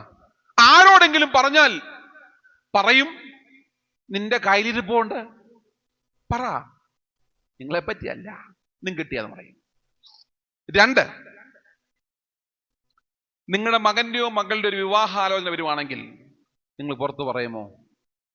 കല്യാണ കുറിയും അടിച്ച് എല്ലാ കാര്യങ്ങളും സെറ്റായി കഴിഞ്ഞിട്ട് എന്താ ആണ് ഈ ആലോചനയുമായി ബന്ധപ്പെട്ട് വരുന്നവർക്ക് നമ്മുടെ ഇടയിൽ എന്തെങ്കിലും പ്രശ്നമുണ്ടെങ്കിൽ ആരെങ്കിലും പറഞ്ഞു കൊടുത്താൽ കല്യാണം മുടക്കും. നിങ്ങളെ പറ്റിയല്ല. 3, നമ്മുടെ മക്കൾക്ക് ഇന്നെല്ലാവരും എങ്ങോട്ട് പോവാ? എബ്രോഡ് പോവാ അല്ലേ? പോവല്ലേ? അത് ശരിയാണോ തെറ്റാണോ? ശരിയാണോ തെറ്റാണോ? മക്കളെല്ലാം മക്കളെല്ലാം UK-ലും യൂറോപ്പിലും ആഫ്രിക്കയിലും ജർമ്മനിയിലും ലണ്ടനിലൊക്കെ പോയിക്കൊണ്ടിരിക്കുക. ശരിയോ തെറ്റോ? പിന്നെ നിങ്ങളൊക്കെ അല്ലേ പറയുന്നത് ഇനി ഇവിടെ പിള്ളേരൊന്നും ഇല്ലെന്ന്. ഈ ശ്രീധര മേനോൻ എന്ന് പറയുന്ന കേരള കൗമുദിൽ എഴുത്തുകാരന് അദ്ദേഹം ഒരു സപ്ലിമെന്റിൽ എഴുതി കടുംവെട്ടുകളുടെ ലോകം. ആരുടെയാ? കടുംവെട്ടുകളുടെ ലോകം. മക്കളെ, യു നോ വാട്ട് ഈസ് കടുംവെട്ട്? അറിയാമോ കടുംവെട്ട് എന്താന്ന്? എന്ന് പറഞ്ഞാല് റബ്ബർ കണ്ടുണ്ടോ? റബ്ബർ മരം ആദ്യം വെട്ടി തുടങ്ങുമ്പോ ഒരു വെട്ട് വെട്ടും, മനസ്സിലാകുന്നുണ്ടോ? അപ്പം കുറെ കറ കിട്ടും. ഒരു 2-3 വർഷം കഴിയുമ്പോൾ 2 വെട്ട് വെട്ടും, മനസ്സിലായോ? ഒരു 10-20 വർഷം കഴിയുമ്പോൾ എന്ത് ചെയ്യും? പാര അങ്ങ് വെട്ടിക്കളയും, മുഴുവൻ അതിന് കറ ഊറ്റിയെടുക്കും, മനസ്സിലായോ? നിങ്ങളെ പഠിപ്പിക്കാൻ വേണ്ടി നിങ്ങളുടെ അപ്പൻ്റെ അമ്മയുടെയും കാശ് ഊറ്റിയെടുത്ത് കഴിയുമ്പോൾ നിങ്ങൾക്ക് വേണ്ടാതെ വരുമ്പോൾ അവരെ പറഞ്ഞ പേരെ കടുംവെട്ട. ശരിയല്ലേ മക്കളെ? കടുംവെട്ട. ഒത്തിരി പേരുണ്ട് കടുംവെട്ട അല്ലേ? നമ്മൾ കടുംവെട്ടുകളല്ലേ? അല്ലേ? നമ്മുടെ അധ്വാനം ആർക്ക് വേണ്ടിയായിരുന്നു? അല്ലേ? നമുക്ക് എന്തുണ്ട്? ഒരു കാലഘട്ടം ഞാൻ ചിലപ്പോഴൊക്കെ പള്ളി പറയാറുണ്ടേ, എൻ്റെ പ്രിയപ്പെട്ട മനുഷ്യരെ നല്ല വസ്ത്രം കൊടുക്കണേ, എൻ്റെ പ്രിയപ്പെട്ട മനുഷ്യരെ നല്ല ആഹാരം കഴിക്കണേ, എൻ്റെ പ്രിയപ്പെട്ട മനുഷ്യരെ നല്ല യാത്ര ചെയ്യണേ, അല്ലേ? ഇങ്ങനെ വാരിക്കെട്ടി പൊടിച്ചുകൊണ്ടിരിക്കുക. താറാമുട്ടയ്ക്ക് 12 രൂപ, കോഴിമുട്ടയ്ക്ക് 10 രൂപ, ഇല്ലേ? ഇങ്ങനെ പിടിച്ചുകൊണ്ടിരിക്കുക, ഒരു ഗുണമില്ല. പിന്നെ ഈ പിള്ളേരിങ്ങനെ എബ്രോഡ് പോകുന്നതിനെ പറ്റി ഞങ്ങൾ അച്ഛന്മാരും ചിലരൊക്കെ വലിയ വിമർശനം പറയാറുണ്ട്. പിള്ളേരെല്ലാം അങ്ങ് പോവാ, ഇവിടെ എന്തോ ഉണ്ട്, ഇത് ആർക്ക് വേണ്ടിയാ? പള്ളിയൊക്കെ ഒഴിഞ്ഞു കിടക്കാൻ പോവുക. എടേ, പിള്ളേർ പോകുന്നത് നമ്മുടെ കുഴപ്പമാണോ അവന്റെ കുഴപ്പമാണോ? നമ്മുടെ കുഴപ്പമാണ്. കാരണം എന്താ അറിയാമോ? ഇപ്പൊ ഭാരത് അവിടെ നിൽക്കട്ടെ, കേരളത്തിലെ അവസ്ഥ ഞാൻ പറയാം. മോന്റെ പേരെന്തുവാ? അലനൊരു ആഗ്രഹമുണ്ട്, ഒരു ബിസിനസ് സ്റ്റാർട്ട് ചെയ്യണം. നടക്കോ ഇല്ലയോ? അലനൊരു സംരംഭം ആരംഭിച്ചാൽ അതിനെതിരെ 100 നിയമങ്ങളുണ്ട്. എന്തിനേറെ പറയുന്നു, അമേരിക്ക തോറ്റ് പരാജയപ്പെട്ട GST പോലും ഇവിടെ ഉണ്ട്. പറ, ഉണ്ട്. കഴിക്കുന്ന ആഹാരത്തിന് കൃത്യമായി ടാക്സ് കൊടുക്കുന്നവരാരാ? മറ്റു രാജ്യങ്ങളിലൊക്കെ ഒരുപാട് എക്സെപ്ഷൻസ് ഉണ്ട്, പക്ഷെ ഇവിടെ എന്തുണ്ട്? കഴിക്കുന്ന ആഹാരത്തിന് പോലും കൊടും ടാക്സാ, അല്ലേ? ആണോ അല്ലയോ? ആണ്. പോട്ടെ. അപ്പം ഈ മോനൊരു സംരംഭം തുടങ്ങിയാൽ അതിനെ തകർക്കാൻ വേണ്ടി അനാവശ്യമായ നിയമങ്ങൾ 1, 2, 10 കോടി അവന്റെ വീടിന്റെ വാതുക്ക കുത്തും. ആണോ അല്ലയോ? ആണോ അല്ലയോ? ഒരു കുഞ്ഞിന് ഇവിടെ വിദ്യാഭ്യാസം ചെയ്യുവാൻ സ്വാതന്ത്ര്യമുണ്ടോ? ഒരു ജോലി തുടങ്ങാൻ സ്വാതന്ത്ര്യമുണ്ടോ? അവൻ ആഗ്രഹിക്കുന്ന മേഖലയിൽ പോയി പഠിക്കാൻ സ്വാതന്ത്ര്യമുണ്ടോ? ഒരു സ്വാതന്ത്ര്യം കൊടുക്കാഞ്ഞിട്ട് പറയുകയാണ് അവനങ്ങ് പോവാ. അവന്റെ കുഴപ്പമാണത്? അല്ല, പോട്ടെ, അവൻ പോണം. നിങ്ങൾ പഠിക്കണം, നല്ല ജോലി ചെയ്യണം. എന്റെ പോളിസി അതാ. 2, നമ്മുടെ വീട്ടിൽ ചില റേഡിയോകളുണ്ട്. ആരാ? എന്താ റേഡിയോയുടെ പ്രത്യേകത? റേഡിയോ ഓൺ ആക്കി വെച്ചാൽ നമ്മൾ പറയുന്ന റേഡിയോ കേൾക്കുവോ? റേഡിയോ പറയുന്ന നമ്മൾ കേൾക്കുവോ? നമ്മൾ പറയുന്ന വല്ലതും റേഡിയോ കേൾക്കുവോ? പിള്ളേർ പറഞ്ഞൊരു കാര്യമേ, വീട്ടിൽ അപ്പൻ അമ്മ എന്ന അവരുടെ പേര് റേഡിയോ. എന്താ? നാട്ടിൽ ചില സ്ത്രീകളും പുരുഷന്മാരും ഉണ്ട്. നിന്റെ ഈ പ്രായത്തിൽ ഞാൻ 10 പശുവിനെ നോക്കിയതാ. ഇവള് പറഞ്ഞു നീ പശു നോക്കാനുണ്ട്. എടാ, നിന്റെ കാലം തൂമ്പാപ്പണിക്ക് പോകായിരുന്നു. ഇവൻ പറഞ്ഞു നീ തൂമ്പാപ്പണിക്ക് പോകാനായിട്ട് പറഞ്ഞോ? ഇല്ല. വല്ല കാര്യമുണ്ടോ? അപ്പോ ഈ 2 പരിസ്ഥിതികളാണ് ഈ പിള്ളേർക്കെല്ലാം പ്രശ്നം ഉണ്ടാക്കുന്നത്. നിങ്ങൾ പോയി പഠിച്ച മക്കളെ നല്ല രീതി ഉയർന്നു വാ, പോട്ടെ. അപ്പൊ ഞാൻ പറഞ്ഞു വരുന്നത്, അപ്പൊ ഇങ്ങനെ മക്കളെല്ലാം എബ്രോഡ് പോവാ, എല്ലാവരും പരാതി പറയാ. വിസയും ടിക്കറ്റും വരാതെ നിങ്ങളുടെ മക്കൾ എവിടെയെങ്കിലും പോകും നിങ്ങൾ പുറത്ത് പറയുമോ? പറ. ഇല്ല. എല്ലാം ആയി കഴിഞ്ഞിട്ട് എൻ്റെ പള്ളിയിൽ ഈയിടെ ഒരു അമ്മ വന്ന് പറഞ്ഞു, അച്ചോ, നമ്മൾ എന്തോ അച്ഛാ പ്രാർത്ഥിക്കണം. ഞാൻ എന്താ കാര്യം? അച്ഛാ, മോള് ജർമ്മനിക്ക് പോവുകയാണ്, അച്ഛൻ പ്രാർത്ഥിക്കണേ. ഞാൻ പറഞ്ഞു സൗകര്യം എന്ന് പറഞ്ഞു. ഒറ്റ വാക്ക് പറഞ്ഞു, സൗകര്യം എന്ന് പറഞ്ഞു. കാരണം എന്താ? ആമോസിന് കിട്ടിയതുപോലെ തൂക്കുകട്ടെ കിട്ടിയാണ് ഇത്. ഒരു 7-9 മാസത്തെങ്കിലും അധ്വാനമില്ലയോ ഇതിന്റെ പുറകില്? അന്നേരം എന്റെ പ്രാർത്ഥന വേണമായിരുന്നോ? പറ. വേണ്ടായിരുന്നു. ഞാൻ പറഞ്ഞു എന്നേക്കാൾ ഡിഗ്രി കൂടിയൊരു പ്രാർത്ഥിക്കാനുണ്ട്, അവിടെ പ്രാർത്ഥന പറഞ്ഞു. എന്റെ പ്രാർത്ഥന വേണ്ട, ഞാൻ പ്രാർത്ഥിക്കുന്നു പറഞ്ഞു. ഒരു കാര്യമുണ്ടെങ്കിൽ ആരംഭത്തിൽ പറയണം. ആണോ ഇല്ലയോ? ആണോ ഇല്ലയോ? ഞാന് ഒരു 4 ആഴ്ച മുമ്പ് ഇതുപോലെ പ്രസംഗിക്കുക മാന്നാർ മാർത്തറിയം പള്ളിയില്ല. അപ്പൊ ഞാൻ പറഞ്ഞു, നിങ്ങൾക്ക് ഒരാവശ്യമുണ്ടെങ്കിൽ പരസ്പരം പറഞ്ഞ് നിങ്ങൾ പ്രാർത്ഥിക്കണം. ആ പിറ്റേ ദിവസം ഞായറാഴ്ച പോയിട്ട് പ്രസംഗിക്കും. തിങ്കളാഴ്ച രാവിലെ എന്റെ കുഞ്ഞിന്റെ ഹാർട്ട് ഓപ്പറേഷനാണ്. അവൻ 1.5 വയസ്സ് പ്രായമുണ്ട്. ഹാർട്ട് സർജറി പ്രൊസീജിയർ ഉണ്ടായിരുന്നു. അപ്പൊ ഡോക്ടർമാർ പറഞ്ഞു ഒരു ഓപ്പൺ ഹാർട്ട് ചെയ്യണമെന്ന് പറഞ്ഞു. പിന്നെ ഡോക്ടർ പറഞ്ഞു അതൊരു കീ ഹോൾ മതി എന്ന് പറഞ്ഞു. പക്ഷേ ഞാൻ ആ പ്രസംഗത്തിൽ പറഞ്ഞു, നാളെ ഇങ്ങനെ ഒരു പ്രോസസ്സ് നടക്കുന്നുണ്ട്, ഞാൻ രാവിലെ എത്തേണ്ടതാണ്, പക്ഷേ കൺവെൻഷൻ ആയതുകൊണ്ട് ഞാൻ പോയില്ല, ഞാൻ രാത്രിയിലെ ട്രെയിനിന് പോകും, നിങ്ങൾ കുഞ്ഞിന് വേണ്ടി പ്രാർത്ഥിക്കണം. ഞാൻ വിശ്വസിക്കുന്നു ആ മനുഷ്യരിൽ നിന്ന് ഒരുമനപ്പെട്ട ഹൃദയത്തോടെ പ്രാർത്ഥിച്ചുകൊണ്ട് മാത്രമാണ് ഒരു നിസ്സാര പ്രൊസീജിയറിൽ ഈ കുഞ്ഞിന്റെ ഹാർട്ട് കാര്യങ്ങൾ ഓക്കെ ആയത്. ഞാൻ വിശ്വസിക്കുന്നത് അങ്ങനെയാ. മരുന്നിനേക്കാൾ മന്ത്രത്തെക്കാൾ അപ്പുറം ദൈവത്തിന് കൃപ വ്യാപരിക്കുന്ന ഒരു സാഹോദര്യമുണ്ട്. മനസ്സിലാവുന്നുണ്ടോ? അവിടെയാണ് ബോൺഹോഫർ പറഞ്ഞത്, Jesus the man of others, ക്രിസ്തു അവരന്റെയാണ്. ഒരു മനുഷ്യന് എന്ത് ബലഹീനതയുണ്ടോ ആ ബലഹീനത മനസ്സിൽ സൂക്ഷിച്ച് അവനിട്ട് ഉപദ്രവം ചെയ്യുന്ന ഒരു സംസ്കാരം ആർക്കുണ്ട്? മനുഷ്യനുണ്ട്, അല്ലേ? എന്റെ മനസ്സിലേക്ക് വന്ന ആള് സക്കായി. ഞാൻ പറഞ്ഞല്ലോ, സക്കായിക്ക് 2 പ്രശ്നങ്ങൾ. ശരിയാണ്, സക്കായി പൊക്കം കുറഞ്ഞവനാണ്. സക്കായി അത് പ്രശ്നമല്ലായിരുന്നു. സക്കായി പൊക്കം കുറഞ്ഞവനാണ് ഒന്നാമത്തെ പ്രശ്നം. സക്കായുടെ 2ാമത്തെ പ്രശ്നം ഞാനും നിങ്ങളുമായിരുന്നു. മനസ്സിലായോ? കാരണം എന്താ? ഈ 6 അടി പൊക്കമുള്ള ഞാൻ ഇങ്ങനെ നിൽക്കുമ്പോ എന്റെ മുൻപിൽ നിൽക്കുന്ന കർത്താവിനെ കാണാൻ എന്റെ പുറകിൽ നിൽക്കുന്ന സക്കായിക്ക് പറ്റുമോ ഇല്ലയോ? ഞാനും നിങ്ങളുമായിരുന്നു സക്കായി എന്ന മനുഷ്യന്റെ പ്രതിസന്ധി. 1 അവന്റെ വ്യക്തിപരമായ ബലഹീനത, അവന്റെ പൊക്കക്കുറവ്. 2 ഞാനും നിങ്ങളുമായിരുന്നു. പക്ഷെ സക്കായിക്ക് ഒറ്റ ആഗ്രഹം ഉണ്ടായിരുന്നുള്ളൂ. എന്താ? ഉറക്കെ പറഞ്ഞേ, എനിക്ക് കർത്താവിനെ കാണണം, അല്ലേ? നാസിക്കുകാരോട്, ഓർത്തഡോക്സുകാര്, മർത്തോമക്കാര്, കാതലിക്സ് ഉൾപ്പെടെ ഞാൻ അങ്ങ് ചോദിക്കാൻ പോവാ, ഇവിടെ ഇരിക്കുന്ന എത്ര പേർക്ക് ആത്മാർത്ഥമായിട്ട് ആഗ്രഹമാണ് എനിക്ക് കർത്താവിനെ കാണണമെന്ന്? കൈപൊക്കിക്കേ. വെറുതെ പൊക്കരുതേ, ഞാനാ ചോദിക്കുന്നത്, വെറുതെ പൊക്കരുതേ. ഇവിടെ ഇരിക്കുന്ന എത്ര പേർക്ക് ആത്മാർത്ഥമായിട്ട് ആഗ്രഹമുണ്ട് എനിക്ക് ആരെ കാണണമെന്ന്? കർത്താവിനെ. സക്കായിക്ക് അങ്ങനെ, സക്കായി എത്ര കുറ്റം പറഞ്ഞാലും സക്കായുടെ ഉള്ളിന്റെ ഉള്ളിൽ ആത്മകഥമാണ്, എനിക്ക് കർത്താവിനെ കണ്ടേ പറ്റൂ. നിങ്ങൾക്ക് അങ്ങനെ ആഗ്രഹം ഉണ്ടോ? പോയി, കാറ്റുപോയി. ചോദ്യം ഉണ്ടെന്ന് പറഞ്ഞപ്പോ എല്ലാവരും ആത്മീയത ചോർന്നു പോയി. അവിടെ നിൽക്കട്ടെ, പൊക്കിയവരൊക്കെ എനിക്കറിയാം, എന്റെ മനസ്സിലുണ്ട്. 2, സക്കായി അങ്ങനെ കർത്താവിനെ കാണാൻ ശ്രമം നടത്തി. എങ്ങനെ ശ്രമിച്ചത്? ഒരു കാട്ടത്തിൽ കയറി, അല്ലേ? ഈ കാട്ടത്തി എന്ന് പറഞ്ഞത് വാസ്തവത്തിൽ എന്റെ ഭാഷയിൽ പറഞ്ഞാൽ അതിനെയാണ് എന്തു പറയുന്നത്? സുവിശേഷം എന്ന് പറയുന്നത്. ആണോ അല്ലയോ? അല്ലേ? ബുദ്ധിയുള്ള മനുഷ്യന്, വിവേകമുള്ള മനുഷ്യന് കഴിഞ്ഞില്ല. സങ്കീർത്തനക്കാരൻ പറയുന്നുണ്ട്, മാനത്തോടിരിക്കുന്ന മനുഷ്യൻ വിവേകഹീനനായാൽ നശിച്ചു പോകുന്ന. നമുക്ക് നൽകിയിരിക്കുന്ന മാനം എന്താണെന്ന് ചോദിച്ചാൽ ഉത്തരം ഒന്നേ ഉള്ളൂ, അനേകരെ ക്രിസ്തുവിലേക്ക് എത്തിക്കണം. വിശേഷ ബുദ്ധി ഇല്ലാത്തതും, ആരാലും പരിഗണിക്കാത്തതും, ആരും ശ്രദ്ധിക്കാത്തതും, വെള്ളവും വളവും ഇല്ലാത്തതും, വേലി കെട്ടി തിരിക്കാത്തതുമായ, തക്ക കാലത്ത് ഫലം കായ്ക്കാത്തതുമായ ഒരു കാട്ടത്തി സക്കായി എന്ന മനുഷ്യനെ എവിടെ എത്തിച്ചു? ഈ കാട്ടത്തിക്ക് പറയുന്ന പേരാണ് സുവിശേഷ പീഠം. ഈ സക്കായി എന്ന മനുഷ്യനെ ക്രിസ്തുവിലെത്തിച്ചു. അങ്ങനെ സക്കായും ക്രിസ്തുവും തമ്മിൽ പരസ്പരം കണ്ടു. എന്ത് ചെയ്തു? കണ്ടു. 2 പേരും കൂടെ യാത്ര പുറപ്പെട്ടപ്പോ ജനമെന്ത് പറഞ്ഞു? ജനമെന്ത് പറഞ്ഞു? ഇവൻ മഹാഭാവിയുടെ പോന്നു. ശരിയല്ലേ? ആ വിമർശനം അന്നുകൊണ്ട് ഇന്നുകൊണ്ട്.